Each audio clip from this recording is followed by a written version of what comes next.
di Museum Penglihatan Peramli ada satu dia adalah bentuk dia macam billboard lah, board tulis itu karya seni adalah satu daripada kerja Tuhan. Oleh itu buatlah sungguh-sungguh dan penuh kejujuran. Adalah kata-kata hikmah Peramli lah. Saya cerita sikit kenapa saya pilih Peramli lah. Dulu saya pun minat macam orang yang ramai-ramai juga dulu. Tapi bila saya terbaca buku ilmu Peramli, saya terbukalah. Kerana Peramli ni dalam buku ilmu Peramli karangan Abu Ya'qub Kamal menceritakan tentang Peramli ni sebenarnya dia berguru juga. Berguru dengan orang-orang antaranya Syekh Abdul Fahim. Syekh Abdul Fahim itu adalah datuknya Abdullah PM kita, Abdullah Badawi. Dia juga bahkan ramai juga guru-gurunya yang kita belum lagi sedang kaji, guru-guru yang agama lah sebenarnya. Dan sejak itu saya buat satu paper dan terpresent pada 2018 di Dewan Profesional. Tajuk paper saya Rediscovering Islamic Values and Element in Primary Film Using Islamic Epistemology Based Data Analysis. Masa saya kumpulkan beberapa newspaper, beberapa paper kajian yang membuat kajian tentang Peramli. Dan Peramli sebenarnya sekarang ni masih lagi dibuat kajian lagu-lagunya, sejarah-sejarahnya. Dan juga sebenarnya saya dapat juga alhamdulillah diberi kesempatan untuk menemuramah Tun Ahmad Saji sendiri. Yang membuat compilation bahan-bahan sejarah Peramli.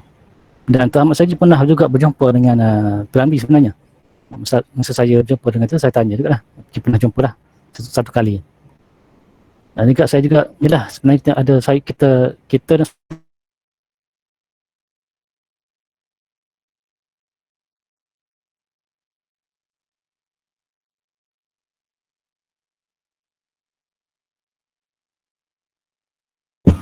line Cik Muslim slow ke?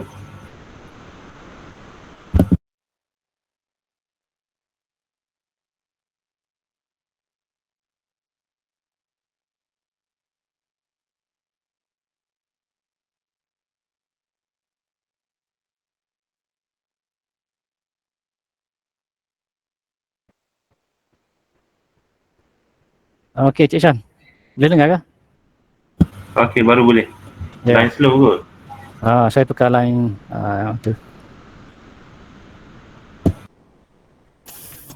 Okey, kejap. Okey, tak apa. Saya standby ke line hotspot pun ada. Okey, Cik Shan boleh dengar pada slide satu tadi. Kita kat mana? Okey, boleh. Tadi dekat gambar Peramli billboard tu. Dia punya okay. Sini ada Tuhan. Yang ada daripada kerja Tuhan. Okey, kalau kita ambil intibat daripada apa yang ditulis, apa yang cakap oleh Peramli tu sebenarnya especially jika kita relate dengan keadaan kita sekarang, keadaan generasi sekarang.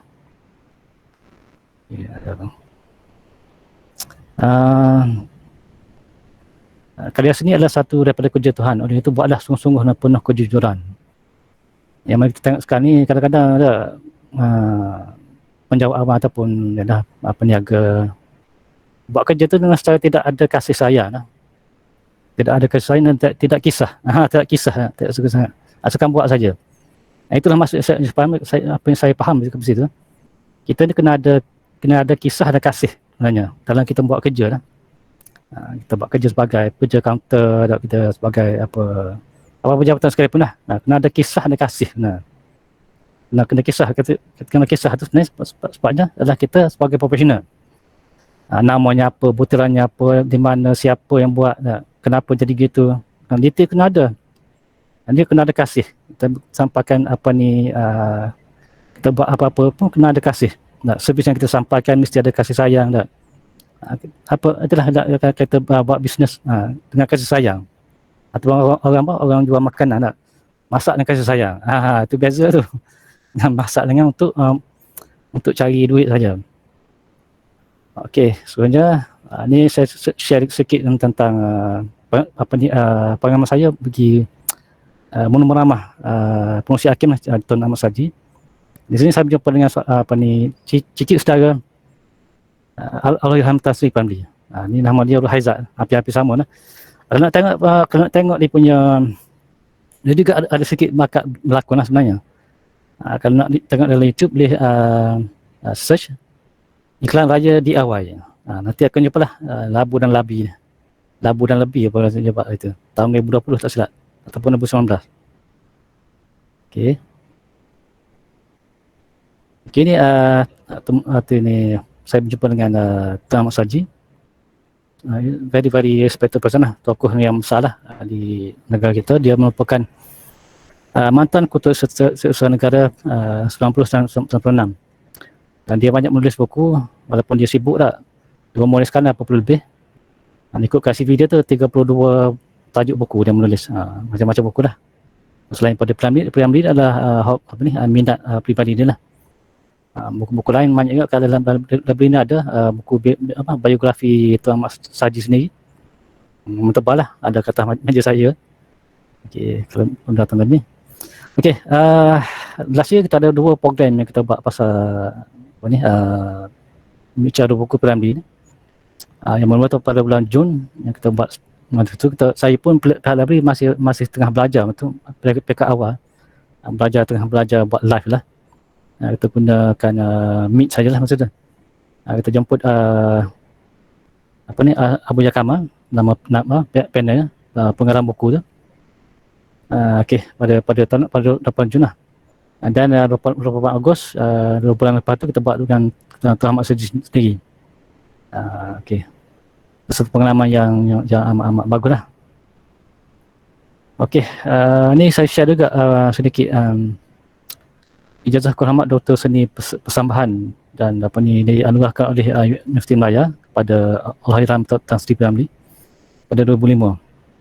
Dan UM juga banyak menyimpan gambar-gambar Ramli lah. Okay, ni is very special picture, gambar yang sangat-sangat special yang di develop oleh peminat Ramli lah. Dia repair gambar macam gambar baru tu. Ini daripada Pendeta Za'abah menyerahkan scroll kepada Ramli sempena kemenangan filem Pendekar Bujang Lapuk, Festival Film Asia di Kuala Lumpur, Mei 1999. Gambar asalnya hitam putih tapi ada satu grup yang repair gambar lama dan dia minat Ramli, dia repair benda-benda. Very lovely lah, gambar macam hidup lagi. Okey, ini saya nak sebelum saya bincangkan tentang buku Ramli ni, saya juga share satu fakta yang menarik daripada filem-filem Ramli. Beberapa selected fakta menarik lah. Jadi dalam satu filem Ramli, banyak juga filem Ramli yang menjaga dan menyampaikan fakta-fakta tentang ekonomi, data-data ekonomi yang tiada pada filem-filem sekarang. Filem sekarang tak ignore, tak menonjol sangat. Kita tengok yang kata yang filem Bujang Lapuk tahun 1957. Kita tahu tu yang 20% tu. Yang tutup rahsia tu. Nilai 20% pada tahun 60. Bukan sekarang ni RM40 lah lebih kurang sekarang. Apa agaknya boleh beli pada hari ini untuk merasuah seorang kanak berusia 5-6 tahun. Tak. Maknanya nak cakap tu je yang harga 20% pada zaman tu RM40. Kita kata RM5 lah paling mudah lah, RM5 lah.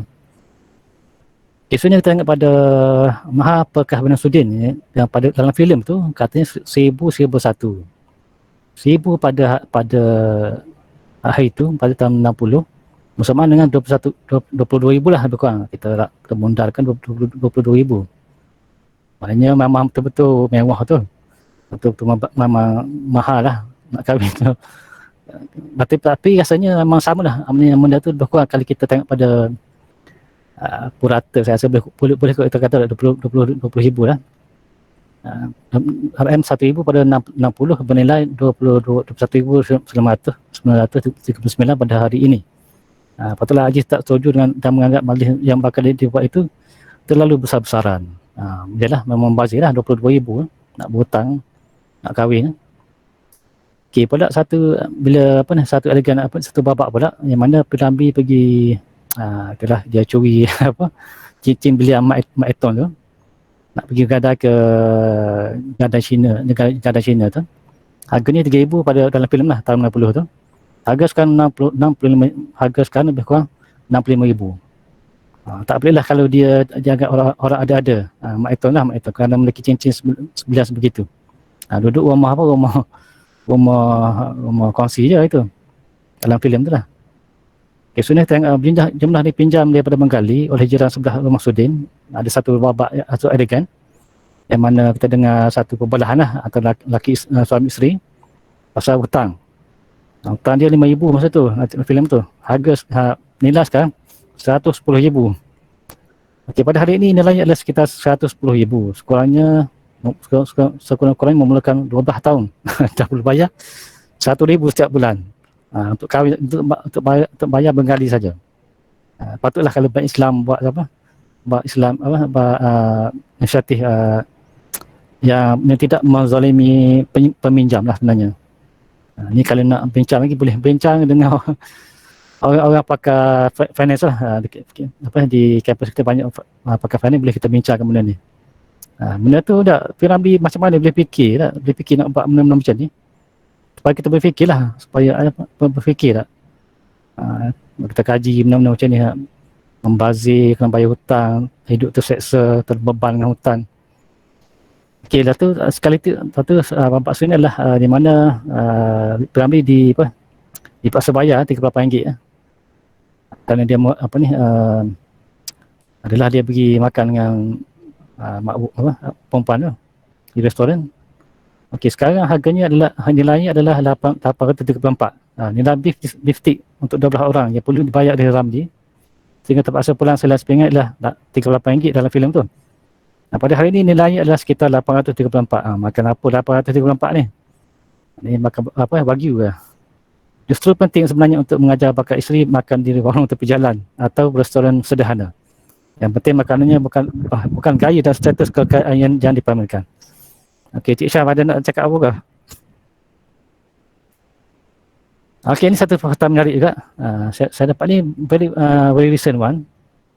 Dalam satu adegan filem 3 Abdul tahun 1964.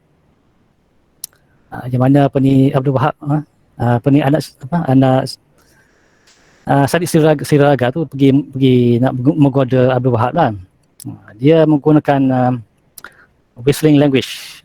Whistling language sebenarnya wujud sebenarnya. Saya dapati benda tu kalau nak tengok dalam YouTube, boleh tengok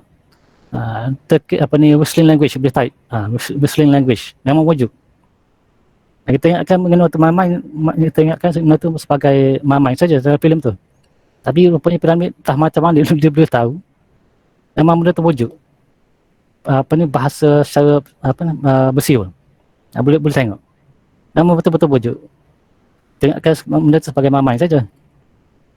Tapi masih lagi adalah, belum pupus lagi. Tapi masih lagi dipelajari di sekitar Turki.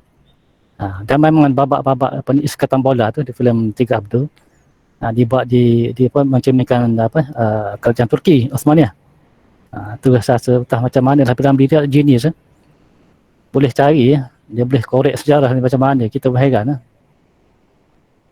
Okey, ni saya share dengan Cik Syam lah. Nak suruh Cik Syam beli ya. Ni daripada Shopee. Boleh. Okey, yang kanan, yang kiri sekali tu adalah dia macam plate lah. Itu dia peluang kerja. Gaji RM100, makan sendiri. Ni lah filem Doremi lah. Okey, benda ni. Nanti boleh tengok dalam Shopee lah, boleh tengok dalam Shopee. Berapa hari tak mahal sangat. Lulusan darjah 1 sekolah Melayu. Okey, tinggi 5 kaki, 2 inci, 3 suku. Yang kita rasa satu berat badan 56 kati. Kebolehan tahan maki. Okey, berat badan ni satu isu juga sebenarnya sekarang ni, especially di badan-badan penjawat badan uniform lah. Polis, bomber. Yang mana masalah obesiti sekarang memang menjadi satu masalah beban penjawat lah. Kalau polis-polis lah yang obesity, dia kena masuk kos khas untuk ialah untuk pemulihan lah, untuk supaya mereka menjadi sihat. Pada waktu cerita piramid ni, masalah ni tak ada, tapi sekarang dah menjadi. Okay, satu juga kebolehannya tahan maki. Sekarang ni kita memang kena macam-macam lah, dah kena tahan. Actually sekarang ni pasal kita banyak pada social media, memang betul-betul kena tahan maki dah. Okey, saya tak nak cerita banyak sangat benda tu. Sebenarnya ini adalah stiker Mustarbat. Okey, mau hijau. Ni stiker juga, boleh tengok dalam Shopee. Lepas tu lagi macam plate juga. Go Ahead Kostan, Ketam Bola. Ni Islam Matakadi Semarang Seng ni daripada filem Alibaba Bujang Lapuk. Barang apa kemudian Parang Scaper ni biasanya Sudin dia cakap. Selamat Akhlakan ni cerita 3 abdo. Dia mimpi jumpa Selamat Akhlakan. Buluh In, kita Duremi, studio dalam Ampas. Okey, tu nanti boleh tengok lah. Cuba tak ya Piramli dalam Shopee boleh tengok lah. Okey, sebenarnya balah sampai kepada buku kita lah sebenarnya. Piramli box set, di sebenarnya ada box set lah. Ada dia punya dia dua lah, satu yang Melayu punya, Erti Yang Sakti, Piramli Erti Yang Sakti, udah koleksi Tuan Mas Haji daripada A sampai Z tentang Piramli. Buku ni ada di library dan dia dah Pelanduk Publication. Bukunya sangat cantik lah. Dia kertasnya kertas glossy lah. Sangat menarik tengok buku-buku buku Erti Yang Sakti ni. Kertas glossy, lepas tu gambar-gambar dia very rare, gambar-gambar nadir saja. Memang kena datang library untuk tengok. Saya nak tunjuk kat sini, takut tak nampak sangat. Okey, satu lagi adalah James Harding dan Ahmad Sarji.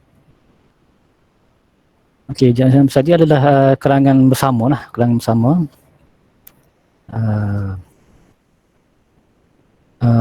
James Harding adalah sastrawan English yang buat kajian tentang sastrawan English, bahasa English dan Perancis.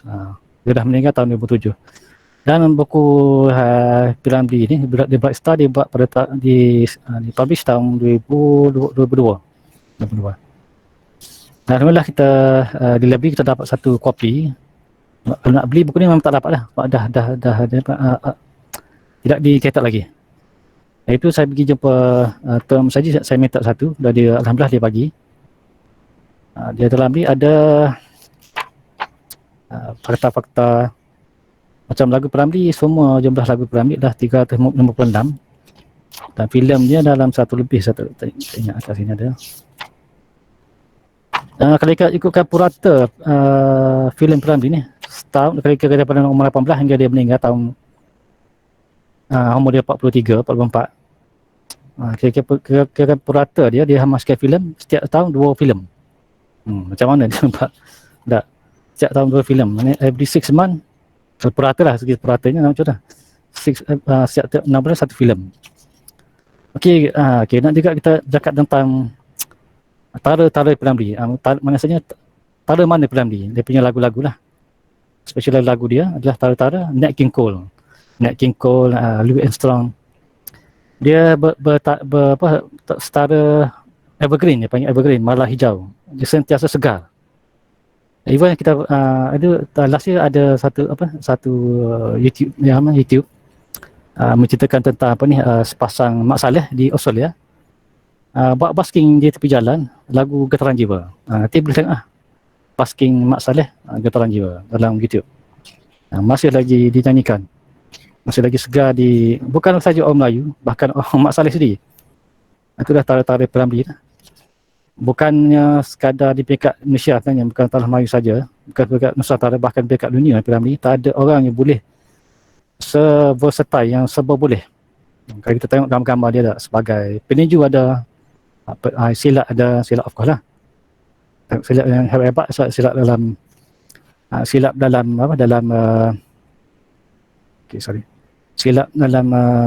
filem Hang Tuah, filem Musa Menjanggut, tu hebat tu.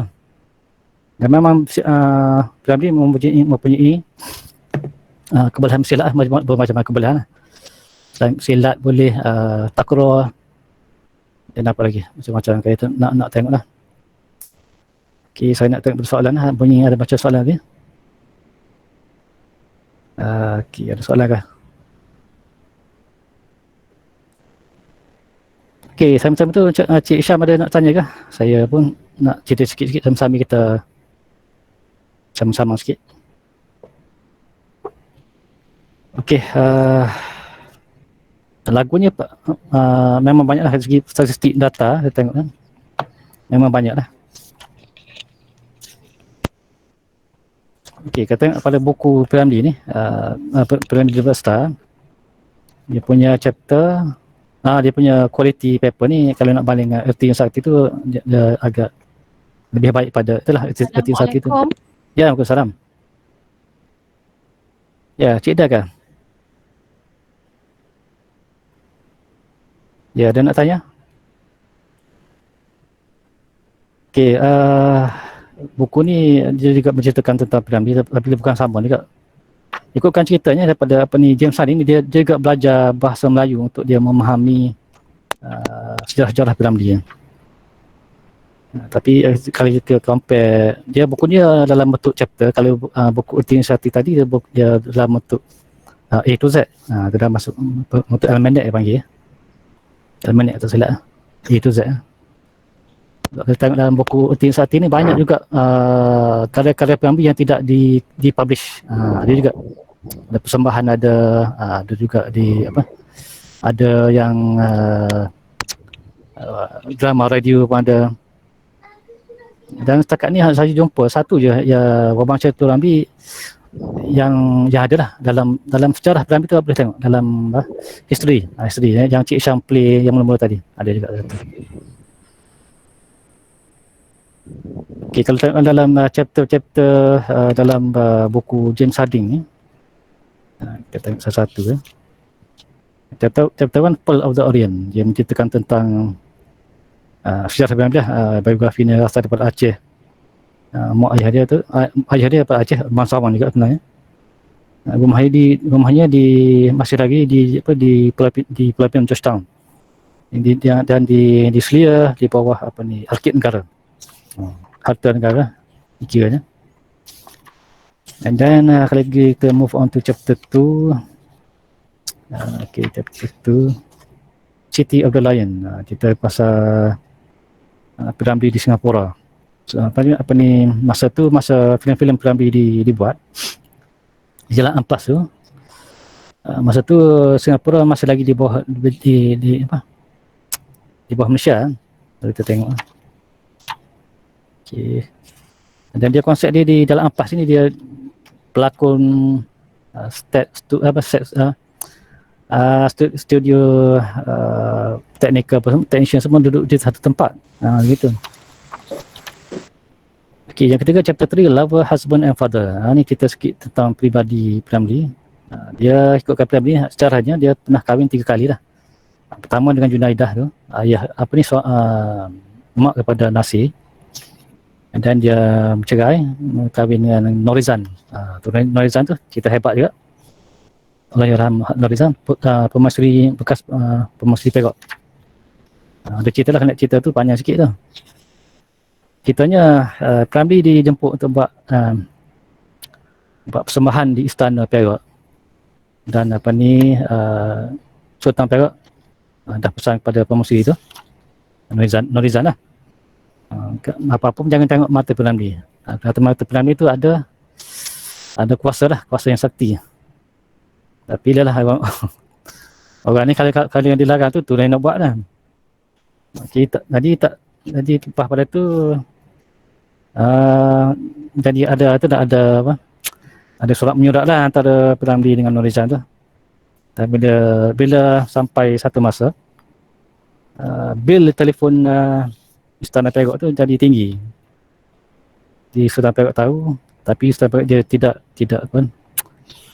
tidak mahalan lah, dan dia menceraikan Norizan, dan Norizan kahwin dengan Piramli lah.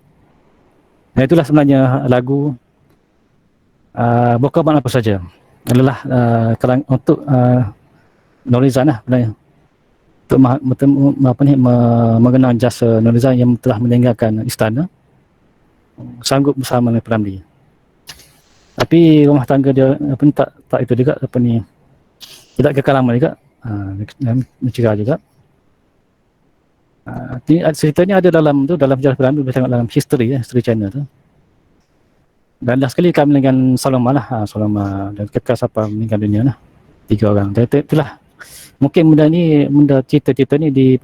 ambil untuk dia olahkan dalam Madu 3. Kenapa tak Madu 4 dan Madu 3? Pasal dia lebih dekat dengan kita dia. Nah, kalau kita baca buku Abdullah Hussein yang sastrawan negara yang betul-betul rapat dengan Al-Hayran Tan Sri P. Dia kalau Norizal itu memang dia hampir bersilat. Hampir bersilat lah. Ada juga benda ni saya bukan nak mengumpat lah sebenarnya, tapi nasi P. memang cerita dalam tu. Tapi tak itulah. Sebagai kita, dia biasalah asam garam rumah tangga tu macam itulah. Okey, and then kita mana dah chapter 3 tadi. Okey, chapter 3. Okey, chapter 4 Indian File. Okey, Indian File ni tentang ialah pasal dulu masa zaman kegemilangan filem Melayu. Director adalah daripada India, daripada Sri Lanka, daripada Ceylon, macam B.S. Rajan, L. Krishnan. Sebab itulah dia ada unsur-unsur Hindustan sikit. Okey, chapter 4. Dan kita pergi. Dan lagu-lagu P. ni amat menyentuh jiwa, especially lagu-lagu macam Jendang Perantau. Nanti dekat raya kalau pasang lagu tu memang menangis. Tak boleh balik. Tapi itulah macam mana tak family boleh buat lagu-lagu yang betul-betul menyentuh jiwa. Kita kena kaji. Chapter 5, The Lover on Screen and Off. Jadi P. memang terkenal lah sebagai ialah orang terkenal kan. Macam-macam lah. Yang kata Ciput Sarawak, Kasmah Boti, Mariam, Latif Omar, Sarimah, Saloma. Yang masih tinggal sekarang adalah Sarimah dah umur 70 lebih. Dia punya magic lah. Pernah juga kalau baca buku Abdullah Hussein di Aceh, pernah berlaku masa zaman hidup P. Peminat dia tu sampai sakit. Dan ayah perempuan tu hantar surat ke P. untuk dia datang ke Aceh dan dia baca-baca sikit lah. Alhamdulillah dia sembuh. Tu dia punya power P. Masa zaman-zaman kegemilangan dia. Dan saya pun pernah tanya dengan Tuan Ahmad Saji, P. ni sebenarnya dia ada kebolehan untuk berbom. Bom, kalau kita kata bom. Dia pernah itulah. Dia antara gurunya selain pada Abdullah Fahim tadi, adalah Haji Mahdi. Haji Mahdi dia adalah keturunan Mufti Negeri Sembilan tak salah. Haji Mahdi yang pelakon tu. Abdul Wahab. Yang chapter 6 In Love Again. Ni cerita-cerita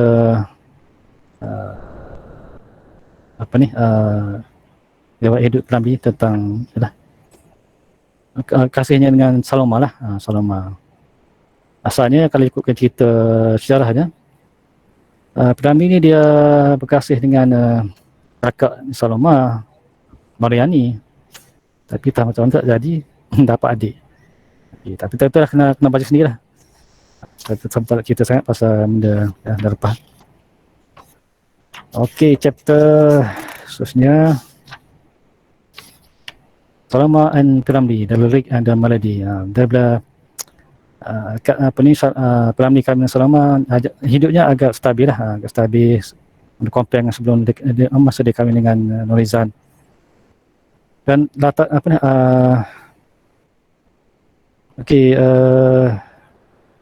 antara lagu yang disebut dalam chapter 7 adalah lagu Getaran Jiwa. Dan James Harding dia tidak terjemah ke bahasa Inggeris dalam tulisan ini. Dia stay dalam bahasa Melayu. Sebab kalau dia terjemah pun memang rasanya tidak boleh dinikmati kepada keindahannya. Gitu. Filmnya adalah antara 2 darjat. Okey, and then kita pergi ke seterusnya. Dalam ini kalau kita tentang beberapa rumah tangga Peramli sikit, dalam modul 3. And then chapter 8, Merdeka Studios and this house in Jalan Bedak.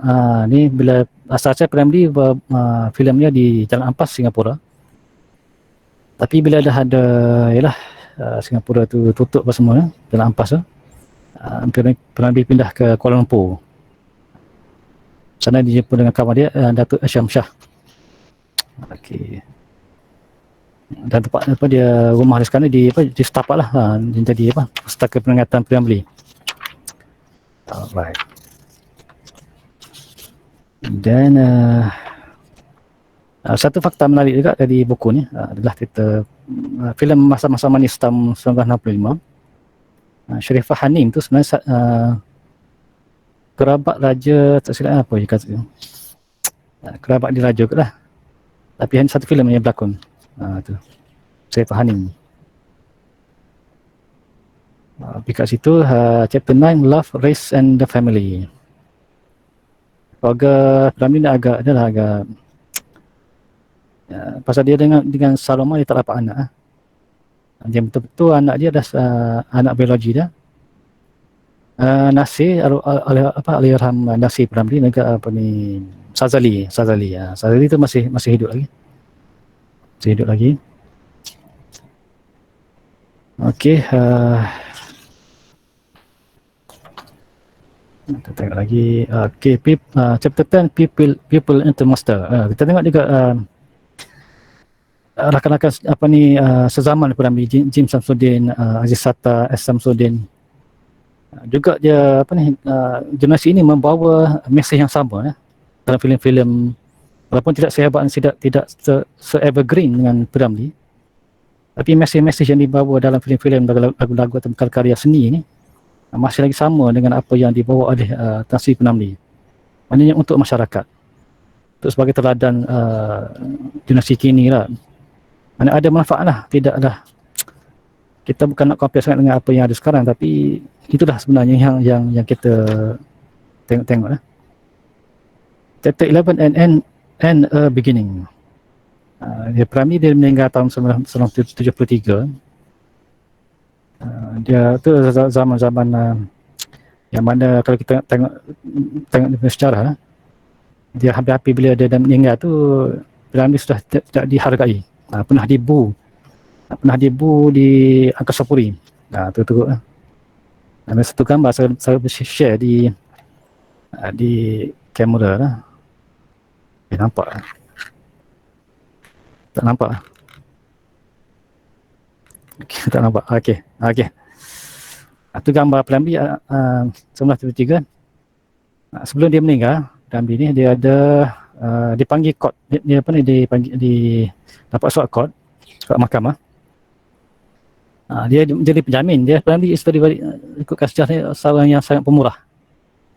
Kalau tengok pada sejarah History Channel tu, Salama pernah marah kepada Peramli kerana dia bagi duit habis dalam poket dia. Orang minta sedekah, minta tolong.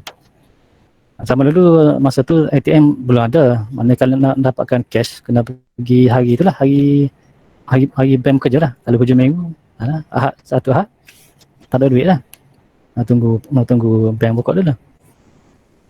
Okey, chapter 12, How the Bright Star Shone. Okey, kita tengok pada Peramli lah, macam mana dia daripada budak kampung boleh pergi ke peringkat dunia. Versatile talent seorang je dapat. Peramli seorang yang dapat, orang lain tak pernah dapat. Macam-macam benda yang boleh buat. Menyanyi boleh, berlakon boleh, mengarah filem boleh, ubah lagu. Dan kalau paling setara dia yang paling dekat adalah Charlie Chaplin. Tapi tu pun dia Charlie Chaplin tak boleh dalam satu kategori.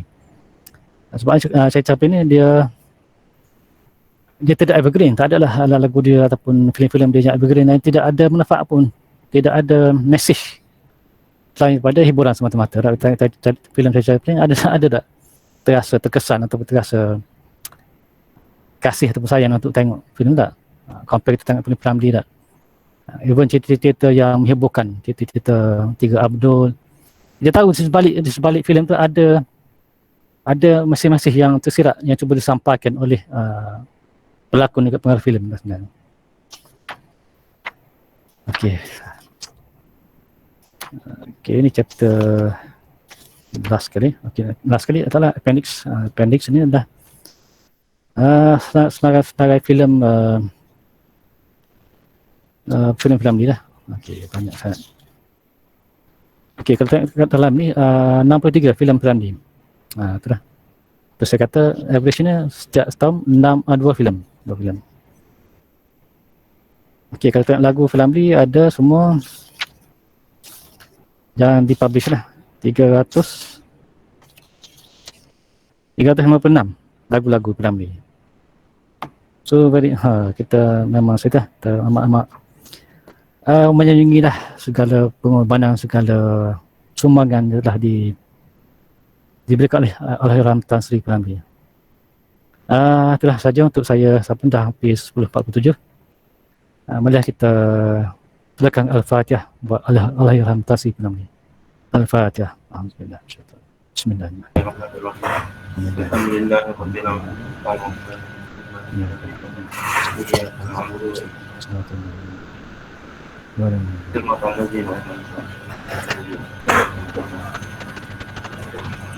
Okey,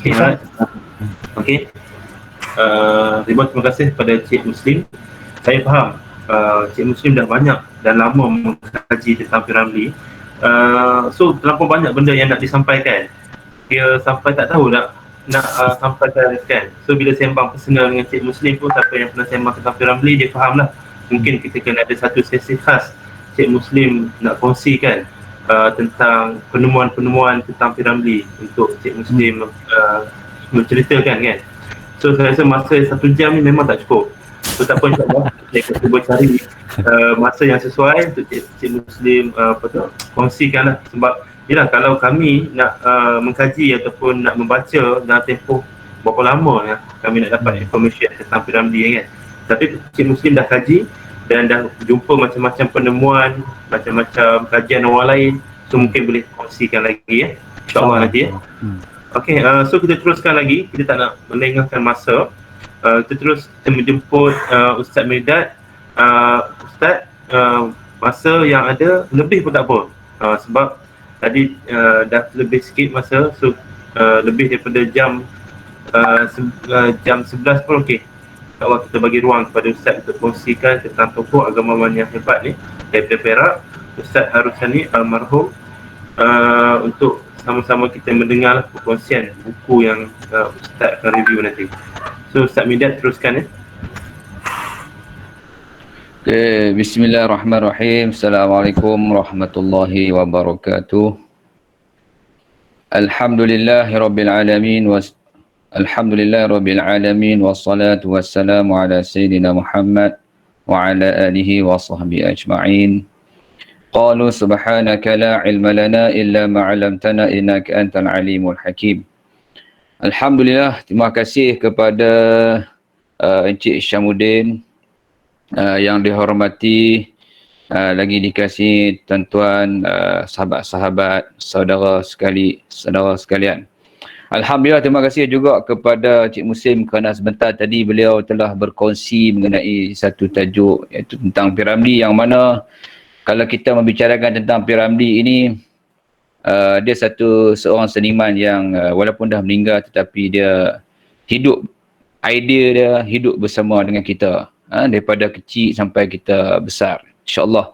Dan tajuk yang saya akan berkongsi dengan tuan-tuan hadirin hadirat sekalian iaitu berkaitan dengan satu buku seorang tokoh yang iaitu Memoir Harusani Zakaria. Dia akan jadi mufti. Okey, kalau buku ini sudah lama diterbitkan sebenarnya, buku dah lama sebenarnya diterbitkan, kerana kalau kita melihat kepada sebenarnya inilah seperti mana kata seorang seniman juga tadi, seorang wanita dalam membicarakan tentang Piramli, manusia ini dia akan mengenang bila mana seseorang sudah dah meninggal. Begitu juga dengan seorang mufti, seorang tokoh yang terkenal di Malaysia ini, iaitu Datuk Seri Harusani Zakaria. Dia seorang mufti yang mana dia seorang tokoh yang mana kalau kita lihat dalam buku ini dia cuba untuk menjawab isu-isu, memberi penerangan antara isu-isu yang melingkari sepanjang beliau sebagai seorang mufti. Kalau kita lihat tajuk buku ini, dia bukan sekadar nak menceritakan mengenai bagaimana kenapa dia menjadi seorang mufti. Okey. Buku ini bukan sahaja sebuah memoir, bahkan adalah ruang penjelasan terhadap beberapa isu yang sensasi dan sensitif di dalam negara kita lah. Dan kalau siapa-siapa yang pernah ikut, kalau macam saya dulu pernah follow daripada kita sekolah menengah, kita follow, kita ikut pembacaan di dalam akhbar, bagaimana beberapa isu penting dalam negara kita ini cuba dijawab secara ringkas, tetapi di situ kita mendapat gambaran-gambaran bahawa isu yang disebutkan itu adalah benar.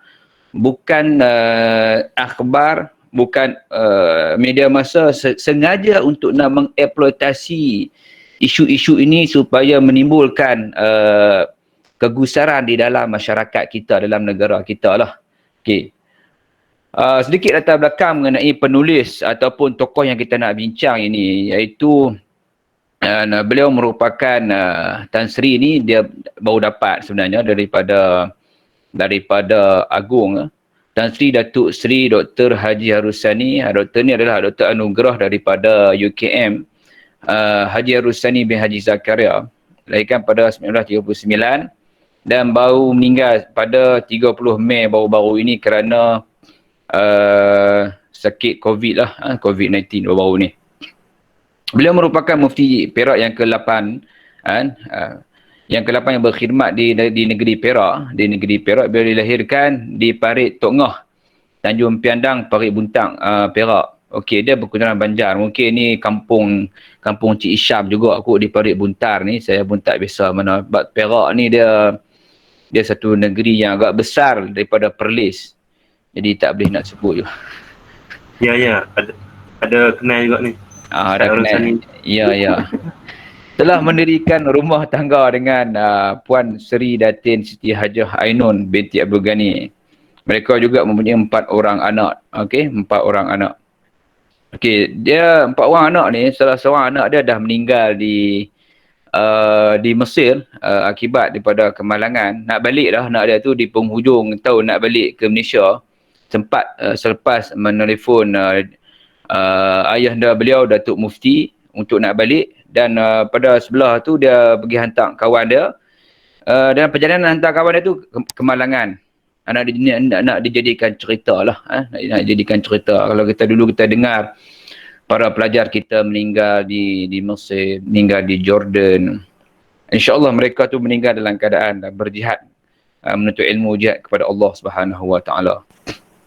Okey, kalau kita lihat daripada pendidikan beliau, saya rasa ini saya berpandangan bahawa dia mungkin salah seorang mufti pada zaman Malaysia moden ini yang mana latar belakang dia bukan nak kata dia tidak belajar di luar negara. Dia tidak belajar di Mesir ke, di Jordan ke, di Arab Saudi ke, ataupun di mana-mana negara Arab. Kalau kita tengok daripada Perlis sekarang ni, Mufti Perlis, kalau dulu pun Datuk Alim Panglima Ahmad Jaya dulu Perlis Mesir. Kalau sekarang ni di Jordan, termasuk juga sekarang di Kedah, Mufti Kedah sekarang juga daripada lulusan Madinah. Dan juga sekarang kalau di Penang Azhar, kata silap saya lah, Al-Azhar.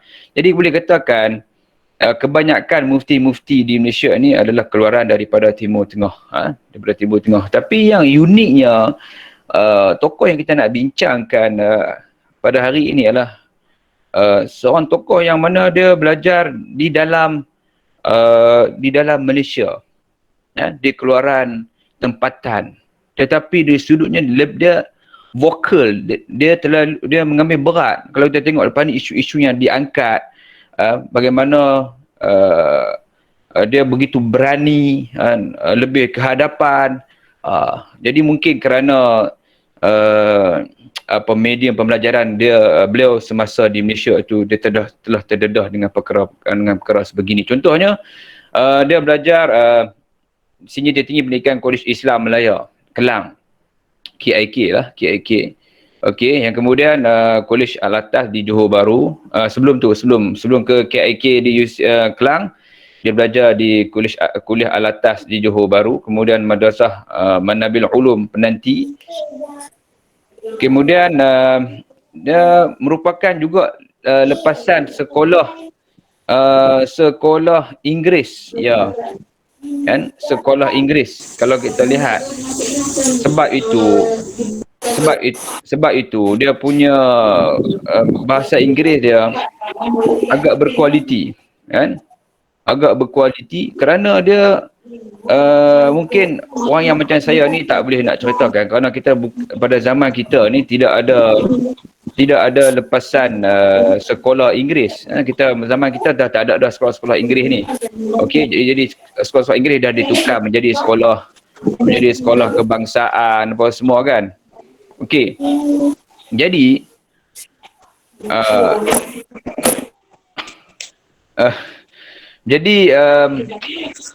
bila mana ni mungkin inilah faktor bagaimana kalau media-media dalam akhbar yang berbahasa Inggeris boleh menemubual beliau di dalam bahasa Inggeris. Dia boleh jawab secara spontan dengan bahasa Inggeris yang bagus kerana latar pendidikan beliau yang asalnya daripada sekolah Inggeris, seorang pelajar yang bijak, dan dia pindah ke sekolah Arab kerana minat kepada bidang agama, sehingga kan ada cikgu-cikgu ini datang jumpa dengan ayah dia, pujuk dia supaya hantar balik ke sekolah Inggeris ini.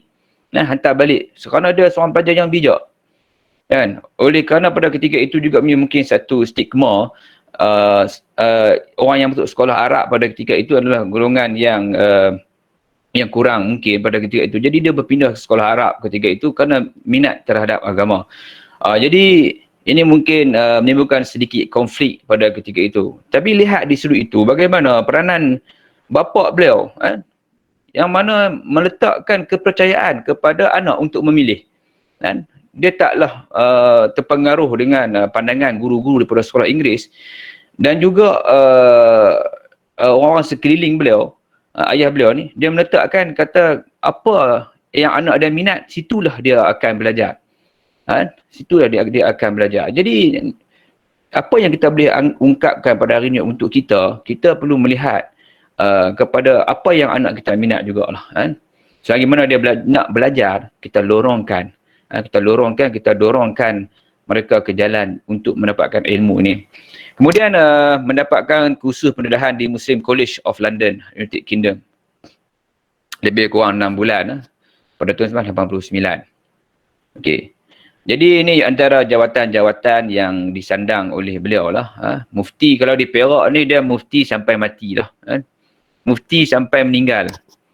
Sebab itu dia, saya lihat dalam buku ini juga dibincangkan mengenai bagaimana perbezaan jawatan mufti. Kalau di beberapa negeri yang saya kira, saya berpandangan, dia ada mufti negeri. Mufti negeri. Yang kedua mufti kerajaan. Okey, kalau kita lihat di sudut itu, Datuk Harus Sani dia minta Sultan menukarkan daripada mufti kerajaan negeri Perak kepada mufti Perak, mufti negeri Perak. Sebab apa? Dia kata kalau lantikan pada kerajaan ini, kelompok-kelompok ahli politik ini diceritakan dalam ini akan mengganggu tugas dan pandangan beliau. Memang terdapat peristiwa pada tahun 2008 dalam buku ini diceritakan ada salah seorang ahli politik pada ketika itu datang untuk memberi pandangan kepada Sultan supaya memecat beliau daripada jabatan mufti. Jadi itu ada beza lah. Mungkin macam Terengganu, mungkin macam Kelantan, Kedah, Johor ni mufti memang di bawah sebagai penasihat Sultan. Mungkin ada beza daripada mufti-mufti yang di negeri-negeri selat lah, negeri-negeri yang tidak ada Sultan dan Raja ni. Contohnya macam Pulau Pinang, macam Melaka, kan. Jadi mereka negeri-negeri ni contohnya macam wilayah dia lantikan daripada pihak kerajaan sendirilah. Ada beza di seluruh itu. Ini adalah jawatan-jawatan yang berada di sana. Dia pernah menjawat sebagai kadi besar di Pulau Pinang. Okey. Parit Buntan dengan Pulau Pinang tak jauh mana, sepadan saja. Okey, kemudian sebagai pensyarah sambilan, sebagai yang menariknya sebelum jawatan pertama sebelum dia lantik dia bekerja sebagai jawatan qadi ni, dia sebagai polis. Kalau polis ni cawangan khas, boleh kita katakan juga dia sebagai special branch ataupun orang panggil istilah hari ni mata-mata lah, kan? Mata-mata. Kita boleh katakan dia ni sebagai pengintip lah, special branch. Dia punya penyiasat, kan? Hanya dia tak pakai uniform, dia tak pakai macam polis biasa, dia sebagai informer, dia sebagai penyiasat, sebagai kalau polis hari ni saya tak istilah apa Cik Syam panggil sekarang ni, kalau polis orang panggil ni SB kan, special branch lah, kan? Special branch. Lepas ni banyak tugasan di luar. Okey. Cerita menarik juga. Kalau dalam semasa dia menjadi polis ini, okey, dia mendapat satu tawaran belajar tau, sambung belajar di luar negara, iaitu di London. Okey. Tetapi beasiswa itu tak disokong oleh ketua polis negara pada ketika itu, orang putih lah. Pada zaman tu orang putih. Okey. Jadi punca kepada dia letak jawatan polis ini adalah kerana dia berbalah dengan ketua polis negara pada ketika itu. Kan? Dia berbalah, dia tak setuju, dia lawan dengan ketua polis negara pada ketika itu. Saya tak ingat pada ini, ada diceritakan di dalam buku inilah. Okey. Jadi dia mendapat tawaran belajar di universiti di London. Okey. Jadi selepas dia berhenti polis, dia dapat jawatan sebagai qadi di Jabatan Agama Pulau Pinang. Okey. Kemudian di sudut khidmat masyarakat, dia ni antara, kalau tengok kat sini, dia kalau dia tengok ahli lembaga pengarah lembaga teks Al-Quran KDN. Ya, di Malaysia kita ni mana-mana Al-Quran yang hendak dicetak, yang hendak disebarkan, dijual, mesti mendapat kelulusan daripada KDN. Okay, KDN ni siapakah mereka yang menyemak Al-Quran tersebut adalah dipengerusikan oleh inilah Mufti Perak. Okey, kalau kita tengok di lampiran belakang Al-Quran tu, Quran kita buka sebelah kanan, di belakang sekali dia ada senarai jawatan kuasa KDN, Kementerian Dalam Negeri Quran. Bagaimana kerajaan kita begitu mengambil berat terhadap Al-Quran ini, kan? Kalau kita tengoklah beberapa jenis Al-Quran telah ditarik balik kerana salah cetak, kerana salah baris, kerana sebab apa? Di dalam lembaga teks Al-Quran ni bukan seorang dua saja, tetapi dia ada lebih kurang, tak silap saya, lebih kurang 20 orang yang mana mereka ni terdiri daripada ustaz-ustaz, para alim ulama dan juga para hafiz Al-Quran. Kan, para hafiz Al-Quran. Okey. Jadi ini pentingnya, sebab tadi sebelum saya pagi tadi bangun subuh tadi ni ada buka Facebook, saya terbaca ada salah seorang tokoh liberal di Indonesia iaitu Lutfi Al-Syakani. Dia ada menulis tentang menghafaz Al-Quran. Jadi kita boleh kait kat situ lah kenapa Al-Quran ni perlu dihafaz. Bukan sekadar dihafaz dan juga perlu diamal. Kerana Al-Quran ni juga diturunkan, Allah jaga Al-Quran itu. Jadi Allah jaga Al-Quran itu melalui umat Nabi Muhammad SAW menghafaz Al-Quran itu sendiri. Ya, menghafaz Al-Quran. Jadi dia kalau tidak ada orang hafaz Al-Quran, bayangkan kalau syarikat cetak semua tak ada dan sebagainya. Kita hari ni tak apalah, kita hari ni ada percetakan Al-Quran dan sebagainya. Kalau zaman Nabi dulu, kalau tidak ada orang hafaz Al-Quran, bagaimana Quran itu akan sampai kepada kita pada hari ini. Setelah para sahabat ramai yang mati syahid di dalam peperangan dengan golongan kufar. Okey. Ini antara jawatan khidmat masyarakat beliau lah. Okey. Banyak kalau kita nak sebut kat sini. Okey. Cumanya kita ni antara persidangan ulama Nusantara adalah baru menggaris agenda ni antara persidangan akademik yang dihadiri sebagai ucap tamu, sebagai inilah bagi ucapan kepada mereka. Ini antara bahan penerbitan penulisan beliau kan. Okey, antaranya isyak hukum menyentuh persoalan isu-isu semasa muamalah hidup Islam. Okey, kompilasi 13 tajuk kertas kerja, syaitan musuh insan, hukum-hukum perkahwinan, amalan di bulan Ramadan mengikut Al-Quran dan As-Sunnah, ru'yah dan hisab, dan juga ibadah korban. Ibadah korban ni insya-Allah di bulan hadapan kita, bulan 7 kita akan menyambut ibadah korban insya-Allah. Ini antara anugerahnya yang dianugerahkan oleh antaranya Agung dan juga Sultan Negeri Perak sendiri, dan juga Universiti Melaya. Okey, Universiti Melaya yang menghadiahkan, yang menganugerahkan Doktor Syariah kepada Doktor Kehormat kepada beliau. Ini antara anugerah-anugerah yang diberikan kepada beliau sendiri. Okey. Kematiannya 30 Mei, 6 hari selepas dimasukkan ke ICU setelah dijangkiti oleh COVID-19. Jenazahnya telah disemadikan di Tanah Perkuburan Islam Kampung Melayu, Sungai Rapat, Ipoh, Perak. Okey. Okey. Antara saya ringkaskan daripada hasil pembacaan buku ini, boleh kita simpulkan bahawa beliau ni merupakan seorang tokoh yang memiliki, saya namakan kat sini sebagai pemikiran tajdid atau pembaharuan.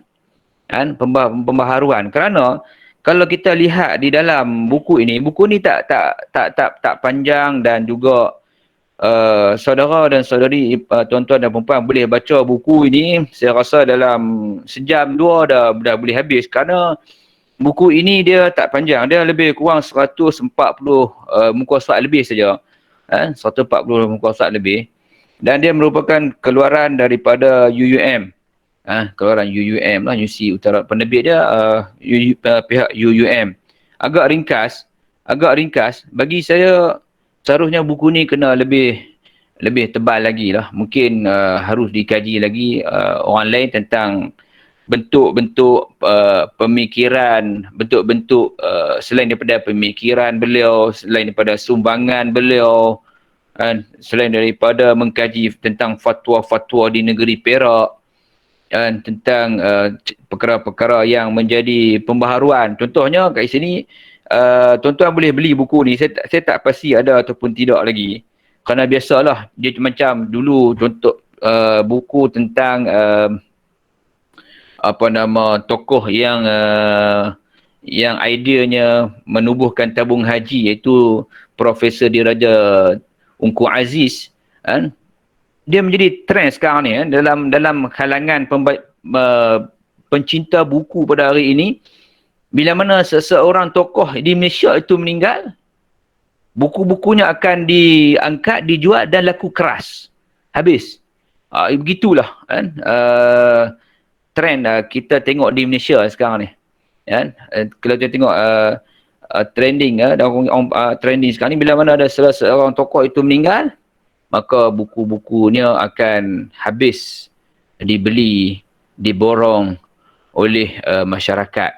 Kan? Kerana mungkin juga kita anggap dia sebagai salah satu koleksi yang perlu dikumpulkan. Kan? Sebab dia tokoh dah tak ada, dia nak tulis apa lagi kan. Jadi di situ itu nak menunjukkan bahawa tokoh-tokoh ini juga kita rasa lega, kita rasa bersyukur, kerana tokoh-tokoh yang besar dalam negara kita ni banyak menulis tentang buku. Contohnya macam Engku Aziz, dia banyak menulis. Ada satu buku tu harga lebih kurang dekat 2,000 tak silap saya, beberapa jilid. Dia punya idea dia macam buku Tun Mahathir dulu, ensiklopedia pemikiran Tun Mahathir. yang mana harganya memang kalau kita nak beli ni, kita mengharapkan pihak library lah, pihak perpustakaan Cik Muslim boleh membeli buku-buku yang macam ni lah kan. Mungkin dah ada kan, mungkin dah ada sebab kita nak beli dengan wang poket sendiri memang kita rasa gayat jugalah kan, dengan harga RM2,000, dengan harga ratusan ringgit dan sebagainya kan. Duk kalau kita baca di rumah pun kadang-kadang macam tu lah kan. Jadi ini antara tokoh-tokoh, kalau kita tengok mufti ni, kenapa sebut pemikiran tajdid kat sini? Antaranya sangkar-sangkar sabut-sabut dalam istana, saya tak nyatakan secara jelas kat sini. Ini antara isu yang berlaku. Kalau tuan-tuan nak baca lebih lanjut, tuan-tuan boleh baca lah isu-isu yang buku ini, tuan-tuan. Cumanya dalam keluaran inilah saya tak berapa gemar sikit, kerana ada beberapa muka surat miss, ataupun terdapat beberapa muka surat ni dia berulang, kan? Salah cetak lah kita boleh kata kat situ. Walaupun salah cetak dalam 1-2 muka surat, dia tak dapat taklah mengurangkan hasil buku ini, kan? Penceritaan dia bukan yang tempat yang 1-2 muka surat yang rasa rosak berulang, itu bukanlah bahagian yang kita katakan dia bahagian tak penting lah kita kata. Tapi isu-isu yang belakang ni, contoh-contoh yang belakang, contohnya sangkar-sangkar sabut-sabut dalam istana. Saya tak nak masuk istana, ya? Saya tak nak masuk istana. Di istana Perak khususnya, istana Perlis, negeri Perlis, saya pernah masuk lah, kan? Sangkar-sangkar ni ketika beliau menjadi mufti, kan? Ketika beliau menjadi mufti, dia masuk dalam istana, dia nampak sangkar-sangkar ni. Kita tak boleh nak bayang sangkar-sangkar tu macam mana, sabut-sabut di dalam istana tu macam mana, kan? Kita tak boleh nak bayangkan. Okey, mungkin kita perlu pergi buat kajian lagi. Artinya saya katakan lanjutan daripada buku ini, para pengkaji boleh mengambil beberapa isu dalam buku ini, dikaji lebih mendalam, lebih detail, lebih mendalam, orang kata lebih komprehensif bila mana kita mengkaji tentangnya. Contoh macam sangkar-sangkar sabut-sabut dalam istana ni kan, dia beritahu kepada Sultan kenapa perlu ada sangkar-sangkar ni, kan? Kenapa perlu ada sangkar-sangkar ni? Dia ada kaitan dengan jin sebenarnya. Dia ada kaitan dengan jin. Kalau dalam buku ni dinamakan amalan syirik di istana. Nampak? Ada amalan syirik di istana. Dia bagaimana ini pentingnya, sebab tu kita katakan dia sebagai tokoh yang berani untuk bila mana nampak satu isu yang berkaitan dengan akidah, dia mampu untuk memberi pandangan, memberi nasihat, cadangan kepada sultan, kan? Kepada sultan. Dan sultan dengar dengan pandangan dia, maka dibuang sangkar-sangkar, sabut-sabut yang berada di dalam istana tersebut. Sebab apa, di dalam buku ini tak diceritakan secara detail bagaimana wajah sangkar tersebut, sabut-sabut dalam keadaan bagaimana, apakah tujuannya. Cuma hanya dalam buku ini diceritakan tentang bagaimana ia berkaitan dengan adat yang berkaitan, ada hubungan dengan jin, dengan jin. Jadi perkara ini telah dibuang, okey. Semasa beliau menjadi mufti, dia berjaya membuang, menyingkirkan sangkar-sangkar sabut-sabut ni di dalam istana, kerana dia ada hubungan dengan amalan syirik tadi disebutkan dalam buku ini. Okey, jadi sebab dia amalan yang karut-marut. Okey, yang karut-marut. Ya. Slide ni tak bergerak ke macam mana? Slide ni tak bergerak, dia pemikiran tajdid lah. Pemikiran tajdid. Dekat situ tadi dekat pendahuluan. Okey, baru nampak. Okey, alright. Okey. Jadi antaranya juga, antara adat-adat lagi yang berkaitan dengan istana ni, dia ada satu tajuk, amalan syirik di istana. Okey. Jadi bagaimana kita kalau kita kan, kalau kita sendirilah kan, sebab itu peranan mufti, peranan orang yang dekat dengan istana, dengan pemimpin ini harus berani untuk memberi cadangan, kan, memberi pandangan. Contohnya sebagai mufti Perak pada ketika itu, beliau mampu memberi pandangan, memberi cadangan tentang apakah kenapa tidak relevannya sangkar-sangkar sabut-sabut yang berada dalam Islam ni, ia ada kaitan dengan unsur syirik. Unsur-unsur syirik. Okey. Itu di Istana Perak, sebab dia mufti Perak. Kalau istana lain saya tak pasti. Okey, jangan tanya saya. Mungkin orang yang pernah pergi istana, yang bekerja di istana, dia tahulah benda ni. Okey. Kemudian contoh yang kedua, sembelih kerbau dan menanam kepala kerbau di bawah tempat mandi.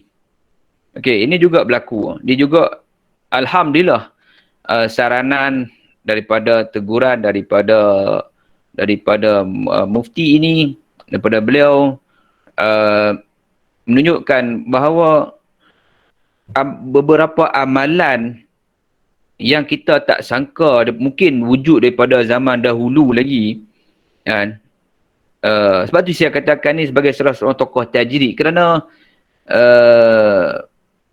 dia ni bukan tokoh yang membicarakan isu-isu khilafiyah, kan. Contohnya isu-isu khilafiyah dulu kita membicarakan tentang isu-isu furu', isu-isu yang contohnya berbalah mengenai salawat masa tarawih, tarawih nak buat 8 ke 20, ataupun Yasin malam Jumaat. Dia mufti ni, nak kata ni, kita mufti ni dia melihat kepada isu yang lebih besar.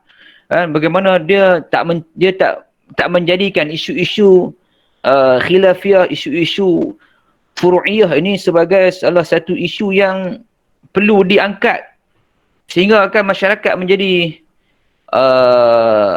keliru dan duk berbahas tentang itu. Contohnya macam tarawih nak buat 8 ke 20, kan? Nak buat 8 ke 20. Jadi perbalahan nak buat 8 ke 20, tapi isunya sepatutnya kita perlu menggalakkan orang yang tak sembahyang menjadi sembahyang tarawih. Jadi itu contoh dia lah. Contoh dia. Jadi kalau kita lihat bagaimana mufti Perak ini, beliau sendiri berjaya memberi pandangan, kan. Sebab kalau tengok pandangan, kaedah dia memberi pandangan kepada mufti, kepada sultan dengan penuh tertib, dengan kesopanan, sebagai salah seorang Melayu yang penuh ada kesopanannya, ada akhlaknya, ada adabnya. Dia tak macam orang hari ni, kalau kita tengok di Facebook, bila sebut tentang sultan dan raja, mereka menggunakan bahasa-bahasa yang kasar, bahasa-bahasa yang kesat. Jadi bagaimana tu membezakan antara orang berilmu dan tidak berilmu, tuan-tuan. Jadi bagaimana mufti ni dia berjaya memberi arahan kepada pekerja istana lah untuk membuang, mentiadakan contohnya amalan-amalan seperti sangkar-sangkar, sabut-sabut, juga sembelihan kerbau dan menanam kepala kerbau di bawah tempat mandi. Okey. Sebab dia ada unsur-unsur syirik. Lepas tu ni berdasarkan pandangan penulisan buku beliau. Jadi kalau ada pengkaji-pengkaji yang boleh mengkaji amalan adat-adat di istana, memang cantik.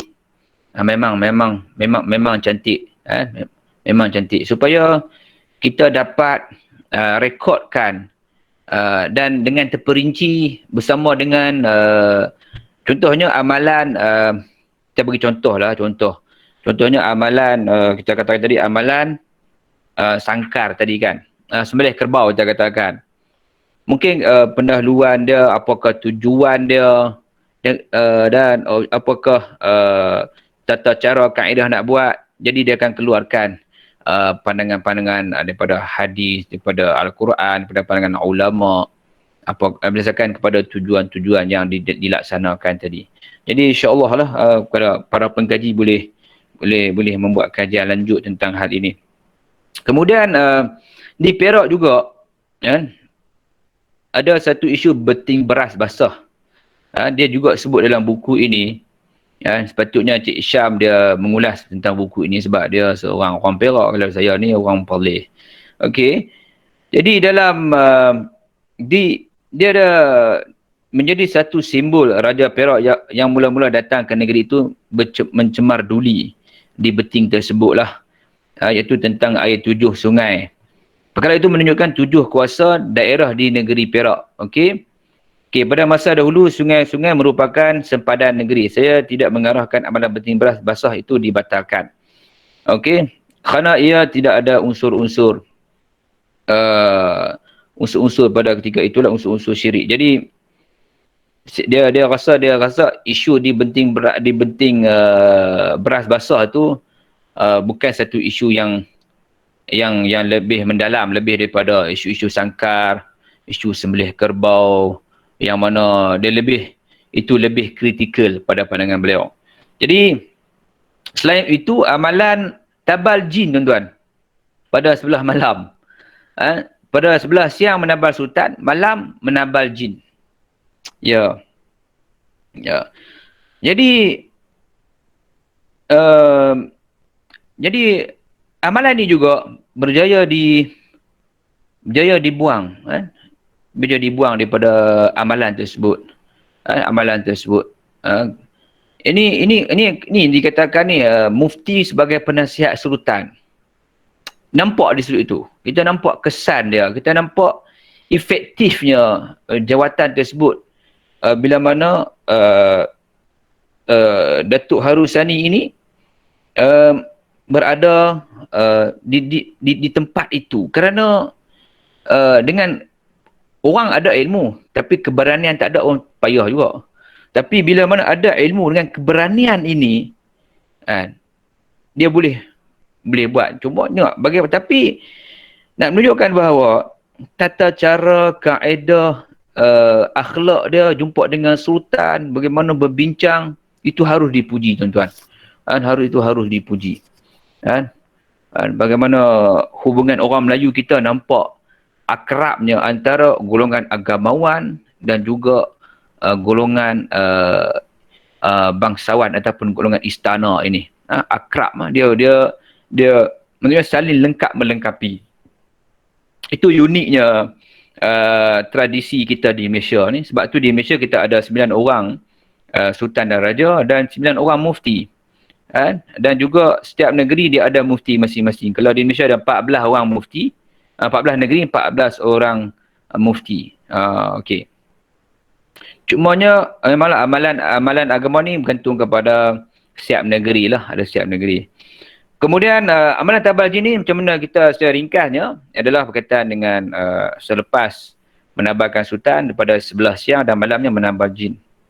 Dan menariknya antara perbualan di dalam hal ini, bagaimana beliau bertanya kepada sultan, siapakah yang sebenarnya yang menjadi sultan di negeri Perak ini? Sultan jawab, saya lah. Sultan jawab, dia lah sultan. Habis tu kenapa nak tabal jin pula? Jadi di sudut persoalan itu berjaya, alhamdulillah. Dalam buku ni juga dinyatakan kenapa jin-jin ini rasa bangga, rasa sombong kerana manusia ni perlu minta tolong dengan jin. Sebab tu dia rasa bangga.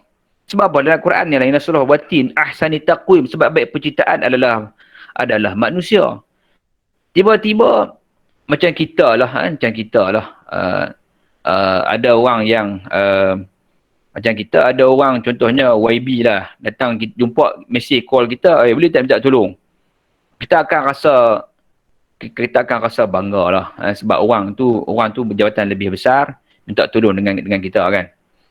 Jadi begitu juga dengan jin ni, dia tak ada apa pun, tapi oleh kerana yang minta tolong tu adalah manusia kan, sebab penciptaan ini khalifah pula tu, apa nak kata kan, istilahnya seperti begitulah okey.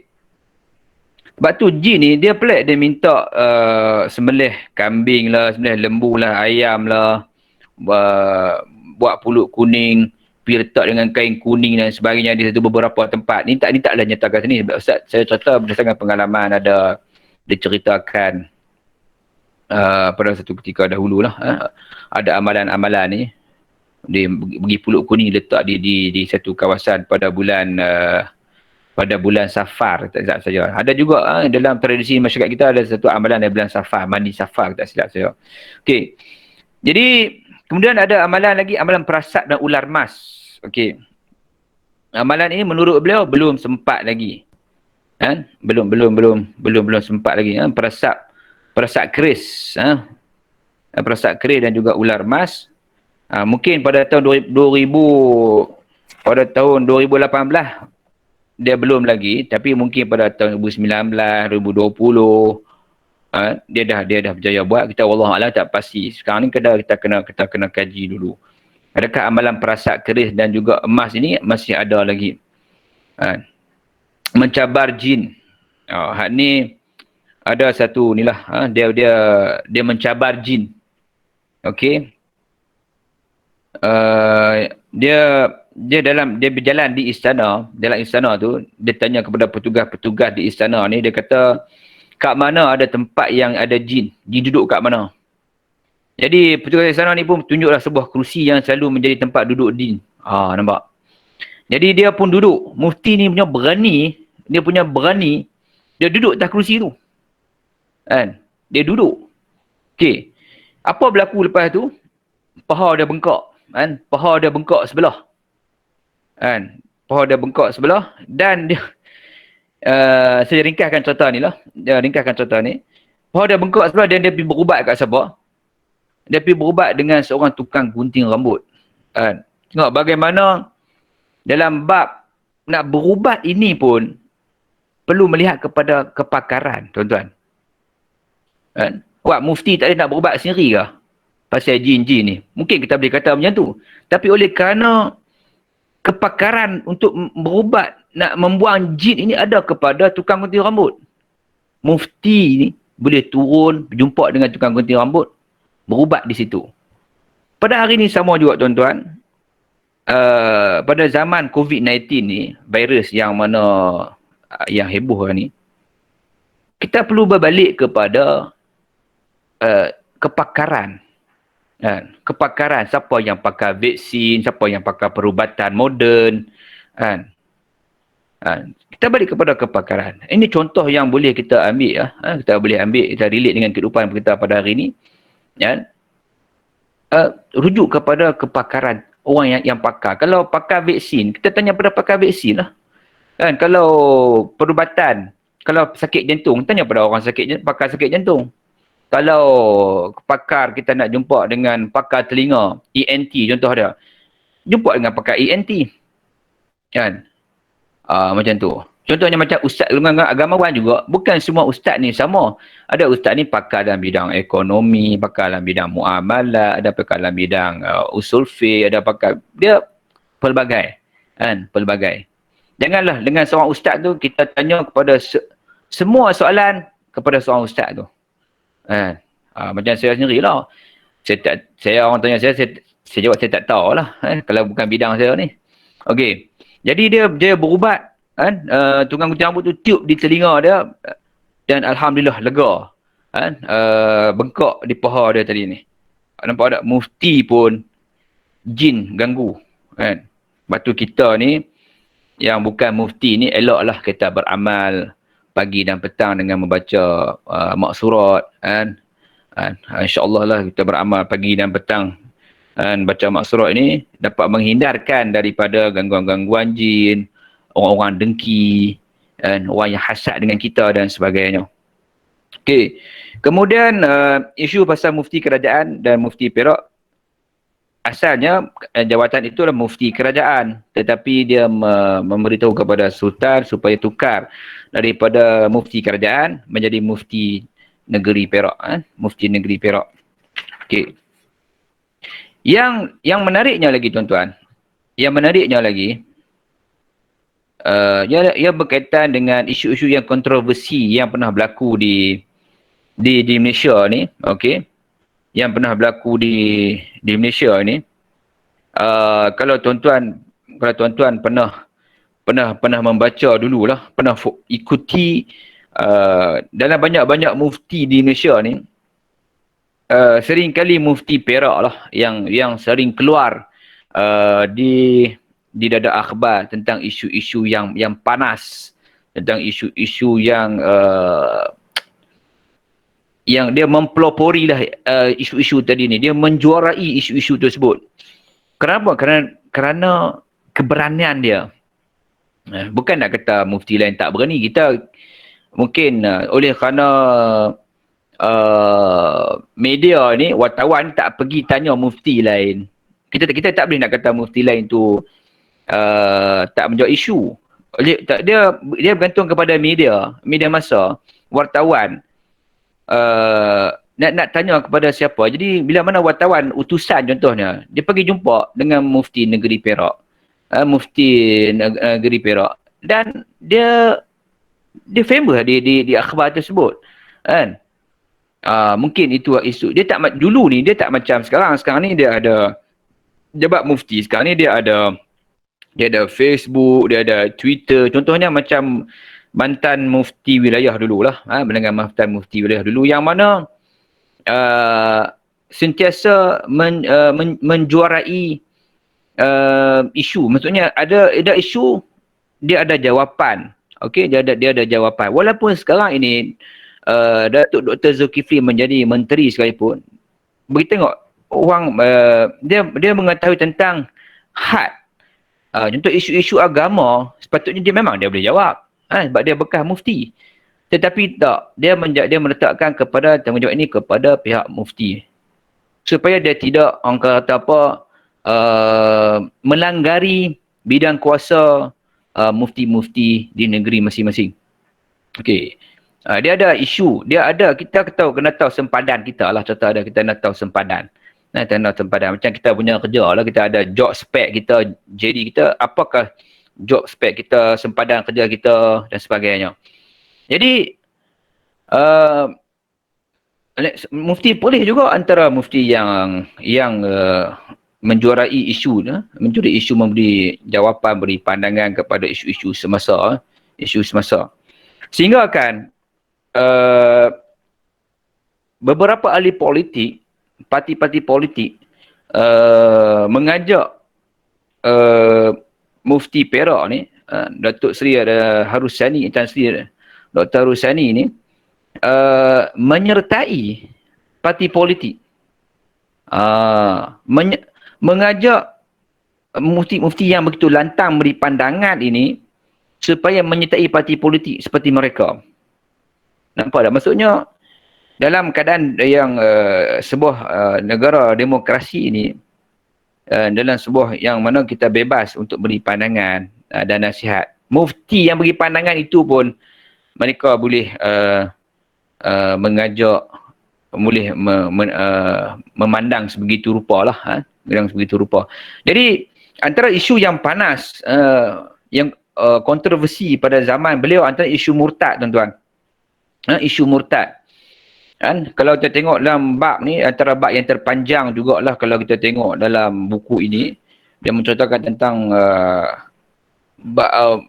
isu-isu murtad.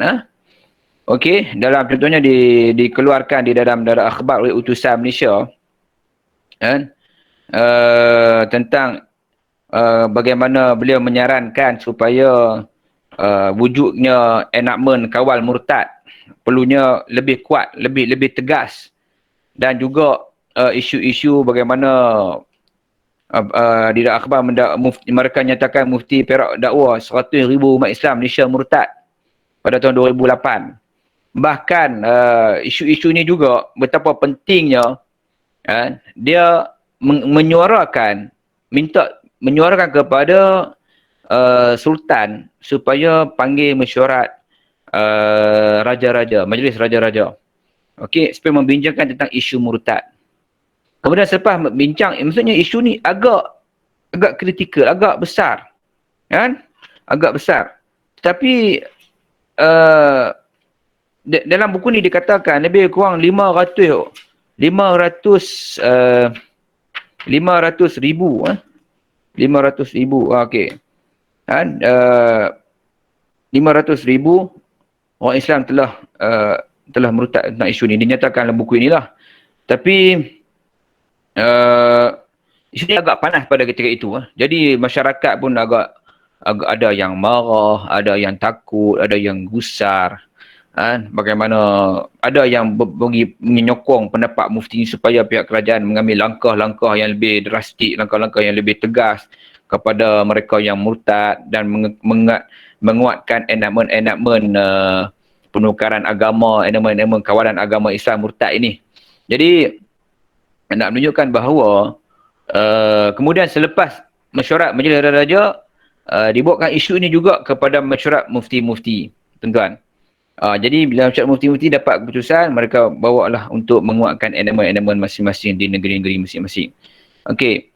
Nak menunjukkan bahawa struktur di dalam negara kita, bagaimana isu agama ini diambil berat oleh raja-raja kita, oleh sultan-sultan kita, dan juga melalui peranan mufti itu sendiri sebagai penasihat kepada sultan-sultan ini, menunjukkan bahawa yang tadi seperti mana kita beritahu di awal tadi, satu gabungan yang saling lengkap melengkapi, kan?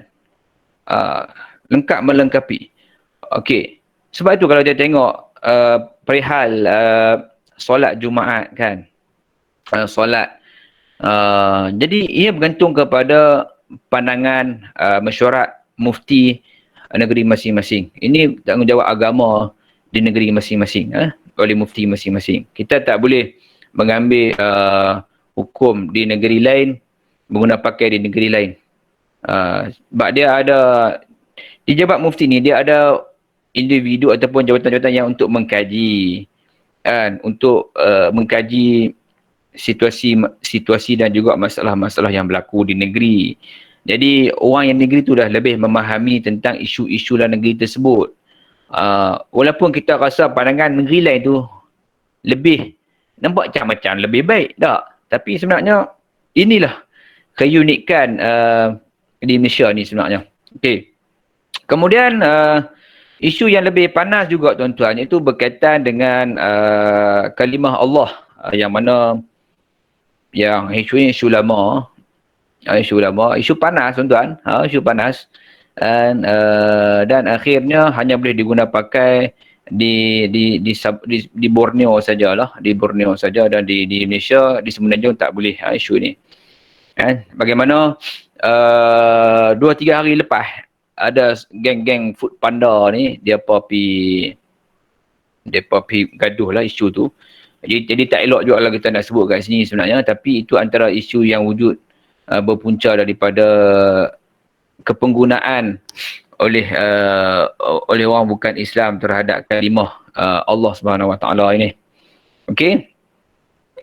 Dalam buku ini juga berkaitan, sebelum saya terlupa nak pergi lebih lanjut, isu yang murtad ini mula-mula kali diangkat kerana terdapat 12 orang lawyer yang berjumpa dengan 12 orang peguam yang berjumpa dengan mufti menceritakan tentang isu murtad ni sebenarnya. Jadi mereka berjumpa dengan mufti Datuk Sri Arusani ni. Kemudian Datuk Sri lah dia akan bawakan kepada majlis raja-raja, majlis mufti dan sebagainya. Okey. Kemudian ada isunya tarian pocok-pocok yang mana ketika dahulu pernah heboh juga. Saya pun tak dan majlis fatwa Perak memang mengharamkanlah majlis pocok-pocok, menari pocok-pocok ni, kerana dia ada hubungan dengan memuja Nabi Isa dengan cara tarian. Tuan-tuan, kadang-kadang kadang-kadang kita sebagai orang awam, maksudnya saya lah, kita bertanya satu soalan kepada mufti, dan contoh isu-isu baru contoh macam tarian pocong-pocong, dia bukan boleh hari ni pukul 11.40 tanya soalan, 11.45 boleh dah keluarkan jawapan. Dalam mereka perlu membuat kajian supaya jawapan yang diberikan itu tepat dan tidak mengelirukan khalayak ramai. Sebab itu setelah dikaji, nak menunjukkan bahawa memang tarian pocong-pocong ni ada unsur syirik, kerana dia membentuk salib. Dululah, contoh dulu. Okey. Jadi saya rasa dah tak ada dah apa tarian ni sebenarnya di tempat kita. Kalau ada lagi kena tinggalkan. Okey, kemudian isu pembantu rumah. Dia pernah menggegarkan pada satu ketika dahulu, kerana isu pembantu rumah ni macam ni. Pembantu rumah tu Islam, dia bekerja di rumah yang bukan Islam, non Muslim. Jadi di situ itu dia, walaupun pembantu rumah ini bukanlah rakyat Malaysia, tapi nak katanya mufti ni pandangan beliau supaya akidah pembantu rumah ni dapat dijaga. Okey. Jadi bagaimana persaudaraan seagama itu diungkapkan dalam pandangan pembantu rumah ini. Bagaimana ini juga isu yang panas ketika itu, dan diberi komentar banyaklah yang kritik beliau, yang memuji beliau lah. Okey. Kemudian fahaman radikalisme. Fahaman radikalisme ni memang ni golongan-golongan, kalau kita tengok kat sini, dalam dia berwujud daripada kelompok, boleh kita katakan kat sini kelompok liberal sebenarnya. Kalau kita kaji secara sepintas lalu, kita boleh nyatakan bahawa kelompok liberal ni merupakan sebahagian daripada golongan radikal jugalah. Walaupun mereka ni liberal, tapi radikal di sudut pemikiran. Pemikiran mereka yang tadilah. Okey. Kemudian isu-isu yang panas juga, isu-isu antarabangsa. Isu antarabangsa. Sebenarnya ada satu lagi isu yang isu kemelut politik. Dia juga, yang Mufti Perak ni juga berperanan. Boleh saya berkongsi kat sini, ada masa lebih kurang 5 minit lagi ni. Kemelut politik antara kerajaan perpaduan di Perak, yang mungkin tuan-tuan pernah lihat pada tahun 2008 dahulu, ada krisis politik di sana. Dan bagaimana beliau berjumpa dengan Allahyarham Tuan Guru ni Abdul Aziz, berjumpa, dia menelefon Datuk Seri Haji Abdul Hadi Awang. Dia berjumpa juga dengan Ustaz Ahmad Awang ni. Jadi berbincang bagaimana untuk mewujudkan sebuah kerajaan perpaduan di Perak. Macam itulah. Okey. Kemudian dia berjumpa juga tentang isu masa depan Melayu, membincangkan tentang masa depan Melayu dengan berjumpaan dengan Datuk Seri Haji Hadi, dengan Tun Dr. Mahathir, dengan Datuk Seri Najib. Ini perbincangan ini boleh lagi kita lihat lebih mendalam. Kalau kita juga perlu melihat dari sudut pandangan Datuk Seri Haji Hadi dan juga Tun Dr. Mahathir dan juga Datuk Seri Najib tentang isu masa depan Melayu, bagaimana mereka memahami tentang prospek perbincangan tersebut. Dan yang terakhir sekali tentang isu antarabangsa. Yang menariknya, tuan-tuan, isu bank muamalat di Indonesia, dalam pertemuan dengan Soeharto pada satu ketika dahulu, pada ketika itu belum lagi wujud bank Islamic Bank di Indonesia. Masa itu di Malaysia ni panas dengan isu bank Islam. Maksudnya bank Islam baru wujud di tempat kita. Dan Soeharto ni, Allahyarham Soeharto pernah berjumpa bertanya dengan beliau, apa nak bising-bising pasal bank muamalat, bank Islam ni, sedangkan semua bank ni sama saja pada pandangan Soeharto. Dan itu tak pelik tuan-tuan, hari ni pun ada juga orang menyamakan pandangan antara bank Islam dan juga bank konvensional. Okey. Itu tak pelik kerana faktor kefahaman. Faktor kefahaman. Ada juga orang menyamakan insurans konvensional juga dengan insurans dengan takaful, dengan insurans konvensional dengan juga takaful. Jadi bila mana Soeharto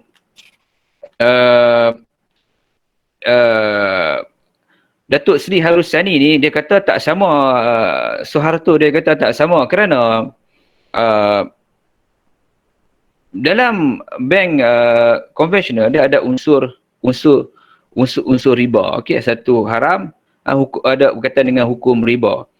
Sebab satu haram dan satu halal. Maknanya Allah menghalalkan perniagaan tetapi mengharamkan riba. Maksudnya faedah itu riba. Jadi Soeharto ni punya, tak tahu dia nak marah ke ada apa ke, dia bangun, dia jalan saja. Kan, dia jalan saja. Dia tinggalkan tempat tadi ni. Dan kemudian selepas 5 tahun lepas daripada isu tersebut, bincang pertemuan dengan Soeharto tadi, dia pergi dalam satu persidangan, dijemputnya Datuk Seri Harusani untuk menyampaikan ucapan, tak silap saya lah. Jadi dia melihat bagaimana Soeharto ini pergi merasmikan bank muamalat di Indonesia. Selepas 5 tahun pertemuan dengan Soeharto lah, nak menunjukkan bahawa Soeharto diceritakan oleh ulama sana, pada ketika itu diceritakan dalam buku ni juga, Soeharto melaburkan duit dia ni, memberi modal supaya mewujudkan bank-bank muamalat ni. Dan dia juga yang merasmikan. Maksudnya isu-isu ini memanglah pada awalnya memang nampak macam ada pandangan-pandangan yang sinis kepada kewujudan bank muamalat, kewujudan takaful, okey. Jadi itu antara yang menarik lah, yang dicorekkan di dalam buku ini tentang pertemuan beliau dengan Soeharto. Dan saya rasa banyak lagi kalau kita boleh korek. Tapi sebenarnya dalam buku ni, tu saya kata tu, kita boleh baca dalam sejam dua dah habis buku ni. Tetapi kita rasa tidak puas. Kita rasa isu tentang murtad, tentang kalimah Allah, pocor-pocor, bantu rumah, ini perlu lebih diperdalamkan lagi, perlu lebih diteliti lagi lah. Mungkin ini idea-idea yang boleh dibawa oleh para pengkaji sekalian lah. Jadi saya kira banyaklah dia juga mengkritik tentang majalah-majalah yang tahyul. Saya tak nak sebut majalah-majalah mana. Okey, yang contoh tahyul, mistik dan hiburan yang melampau. Sekarang ni dah tak ada lah hiburan majalah-majalah sekarang ni. Okey, dia bukan tak ada tu sebab tak laku. Sebab orang dah tak baca dah majalah secara fizikal, benda-benda hiburan ni. Orang banyak lebih kepada di Twitter, di Facebook.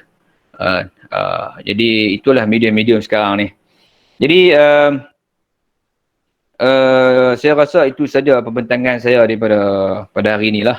Saya mohon maaf lah sekiranya terdapat kekurangan ataupun kelemahan. Mohon betulkan. Jangan tinggalkan. Kalau ada kesalahan apa semua tu, mohon betulkan lah. Okey. Jadi sama seperti juga salah seorang tokoh yang hebat, salah seorang negarawan, kita boleh katakan sebagai salah seorang negarawan yang bagi peribadi saya, dia berjaya membentuk satu sifat yang kritis dalam dalam isu semasa. Kita perlu kritis, dan juga dalam isu keagamaan juga, dalam isu adat juga kita perlu kritis dan perlu melihat kepada lebih pandangan-pandangan agama, okey, dan bersesuaian dengan agama kita, tu agama Islam lah. Jadi kita hadiahkan jugalah baca Al-Fatihah kita kepada Allahyarham Tan Sri Datuk Sri Harusani Zakaria. Semoga hasil buah tangan beliau sebagai seorang negarawan yang membentuk pemikiran dan jati diri masyarakat Islam kita di Malaysia sebagai bekal beliau di akhirat nanti, insya-Allah. Wallahu alam. Al-Fatihah. A'udzubillahi minasyaitonir rajim. Bismillahirrahmanirrahim. Alhamdulillahirabbil alamin. Iyyaka na'budu wa iyyaka nasta'in. Okey, sekian, terima kasih. Wallahu alam.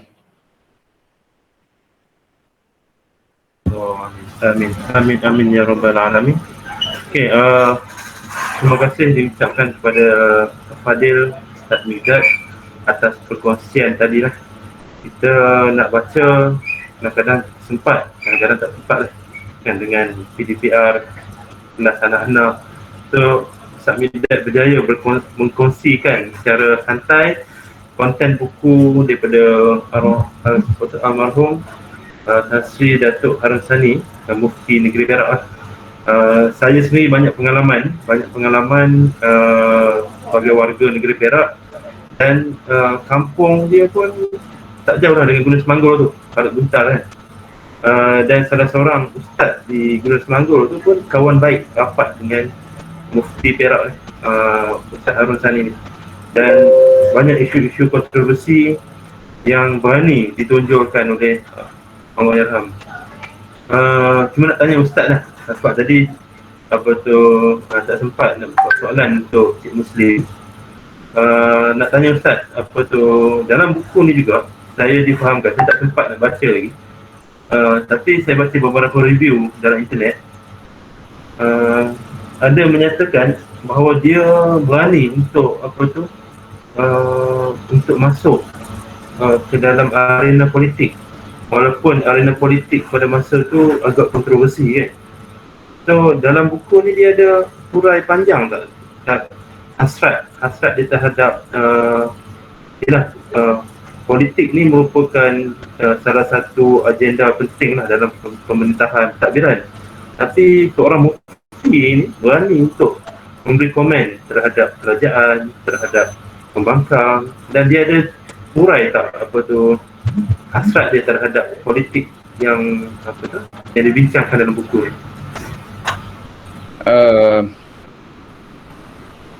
Dia sebenarnya dia ada bincangkan satu isu yang mana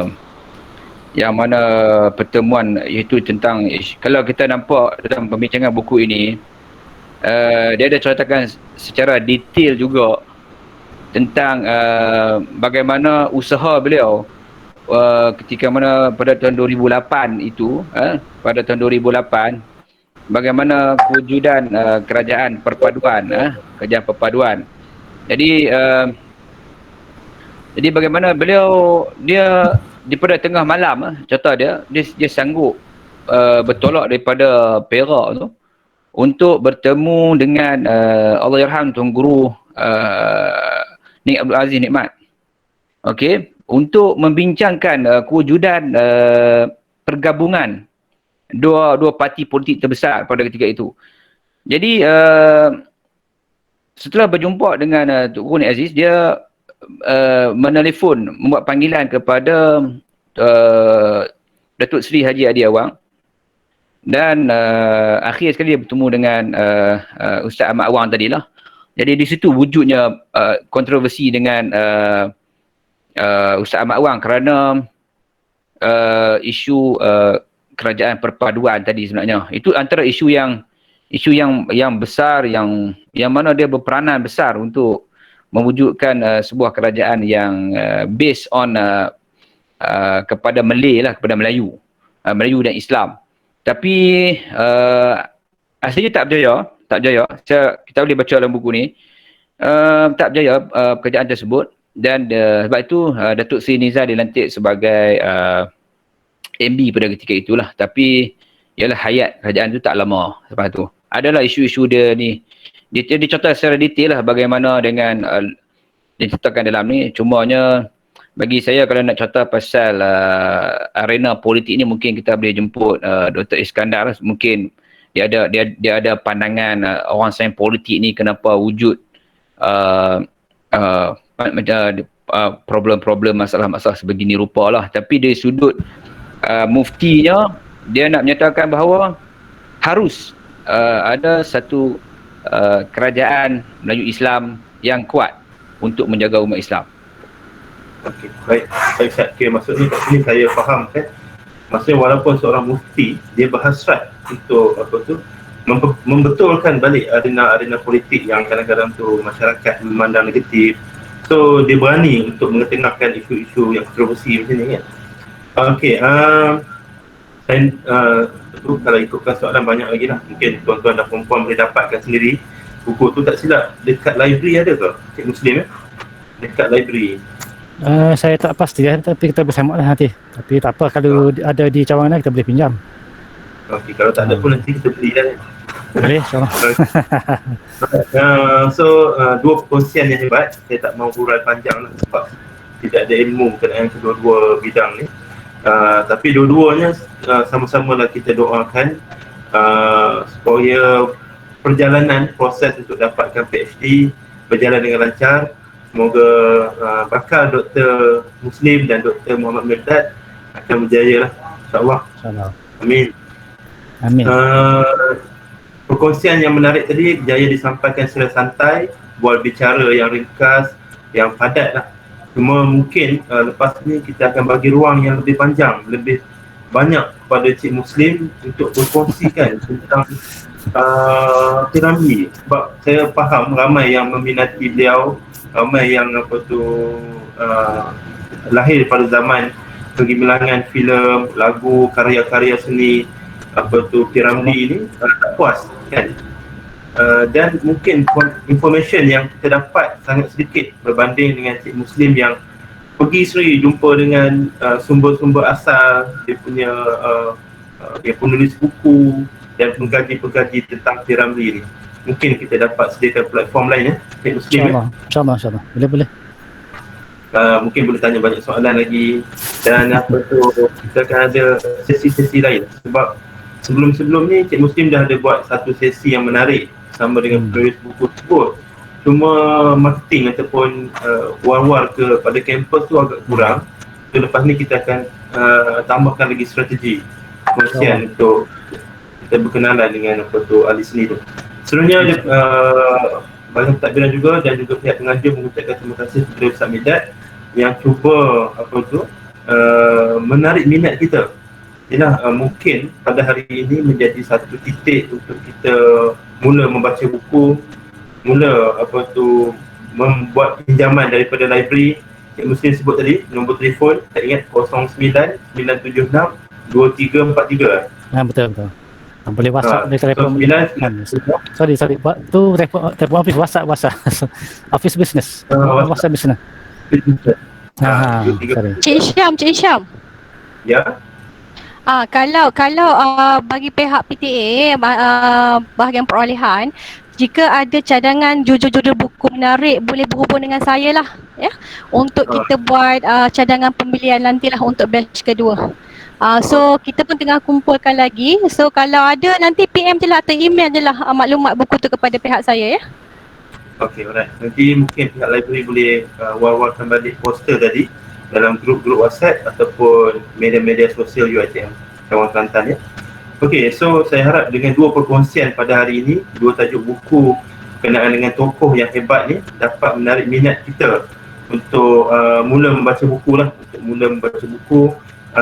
dan mungkin lepas ni Pita ataupun Pusaka Al-Tuku Anis dapat arrange lagi banyak review buku. Saya difahamkan ada tandingan untuk review e-book kan sekarang ni sedang berlangsung di peringkat PTA di kalangan warga UiTM Cawangan Kelantan. So mungkin kita boleh sediakan platform untuk review banyak buku yang menarik yang ada di PTA, sama ada secara e-book ataupun secara fizikal. Buku fizikal kita boleh buat pinjaman, buku e-book kita boleh direct download daripada Yes. Okey, so mungkin kita boleh buat banyak lagi review buku kepada warga UiTM terutama staf-staf takbiran. Masa ni lah kita BDR kat rumah, mengambil peluang untuk kita membaca, menambahkan lagi ilmu. Okay, so dua buah buku tadi, kalau buku P. Ramlee boleh jumpa direct dengan Cik Muslim untuk dapatkan maklumat direct tentang P. Ramlee ni. Yelah, saya pun minat yang sama dengan Cik Muslim itu, sembang. Okay, kita mengkaji tentang P. Ramlee ni, dan dekat Pulau Pinang tu saya dikenal orang yang menjaga rumah P. Ramlee, yang bersama-sama menuntut ilmu agama bersama dengan P. Ramlee pun masih lagi ada anak dia. Ayah dia dah meninggal, anak dia tu ada cerita P. Ramlee ni memang pergi berguru secara formal dan juga secara tidak formal dekat Pulau Pinang tu. Memang banyaklah perkara-perkara mistik ataupun perkara-perkara yang bukan mistik, maksudnya perkara-perkara yang kita tak tahu di sebalik kegiatan seni dia. Sebenarnya kehidupan dia sebagai rakyat biasa pun menarik untuk kita baca. Dan huraian daripada Ustaz Mihdad juga tadi berkenaan dengan penulisan buku dan juga idea-idea pemikiran Allahyarham Tan Sri Datuk Harun Sani ni memang antara yang menarik perhatian lah. Walaupun pada saat dan ketika isu kontroversi yang ditimbulkan dan juga isu-isu media masa yang masa tu sangat limited, mungkin kita tak faham, mungkin kita boleh lebih memahami dengan membaca buku melalui idea pemikiran dia. Mungkin tajuk dia tu agak pelik lah, tajuk dia tu.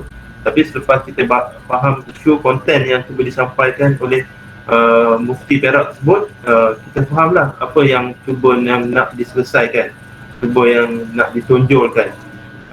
Dan saya menarik perhatian juga bila Ustaz sebut bahawa walaupun seorang mufti yang sering dikaitkan dengan menjaga jawatan, menjaga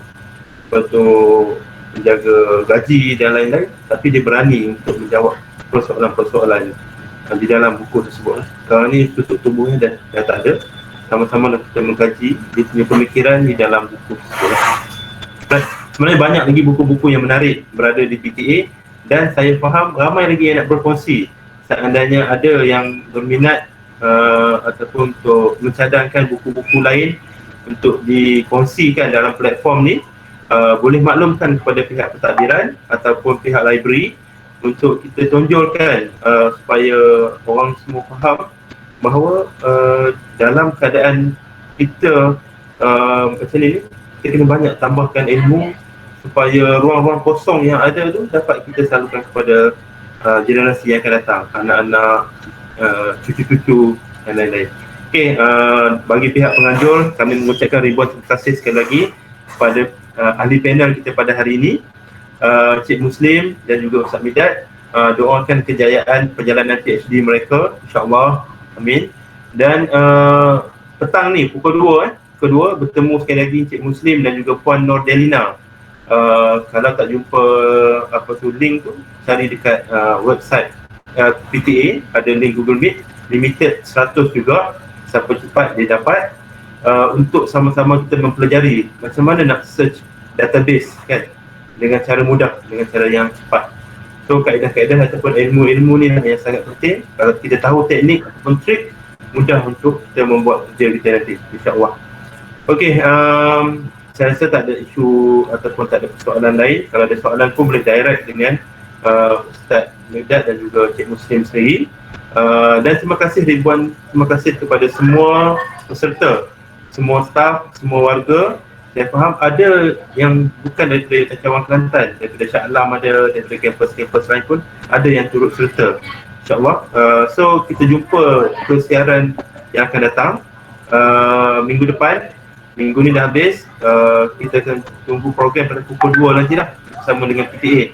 Kami memohon maaf kiranya ada kekurangan daripada pihak pengurusan dan juga daripada pihak pentadbiran. Dan terima kasih kepada semua yang fokus. Sampai sekarang masih lagi 81 orang. Memang sesi slot perkongsian staff kita kali ini mendapat perhatian ramai lah. Ramai yang memberi tumpuan. So saya harap kita dapat teruskan lagi program-program yang macam ni, dan kita cuba olah mengikut aktiviti yang akan datang lah. Mungkin kita olah yang bentuk forum pula nanti, ataupun kita olah dalam bentuk kaedah-kaedah yang lebih kreatif, insya-Allah.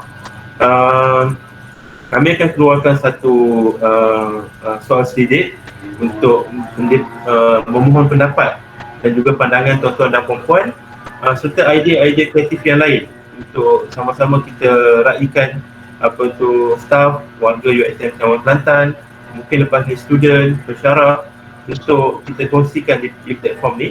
Dan kita juga nak minta idea kaedah-kaedah lain macam mana untuk kita melaksanakan VDR yang lebih kreatif, bekerja daripada rumah, tanpa mengabaikan family, tanpa mengabaikan keluarga, tugas-tugas kita dekat rumah dan juga tugas kita sebagai staf UiTM Cawangan Kelantan. So sama-sama lah kita bergerak, membantu diri kita sendiri, kita jaga kita, sama-sama kita jaga SOP dan memutuskan rangkaian COVID-19, insya-Allah.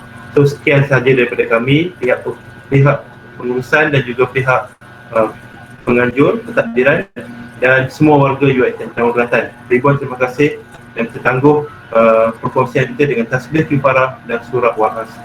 Bismillahirrahmanirrahim. Subhanakallahumma wa bihamdika asyhadu an la ilaha illa anta wa astaghfiruka wa atubu illal ladzina amanu wa amilus bisabr. Alhamdulillahirabbil alamin. Okay, wabillahi taufiq wal hidayah. Wassalamualaikum warahmatullahi wabarakatuh. Okay, terima kasih semua.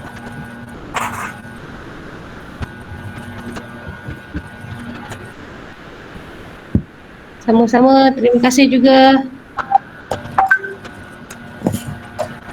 InsyaAllah nanti rekod kita akan masukkan dalam UiTM channel Nice.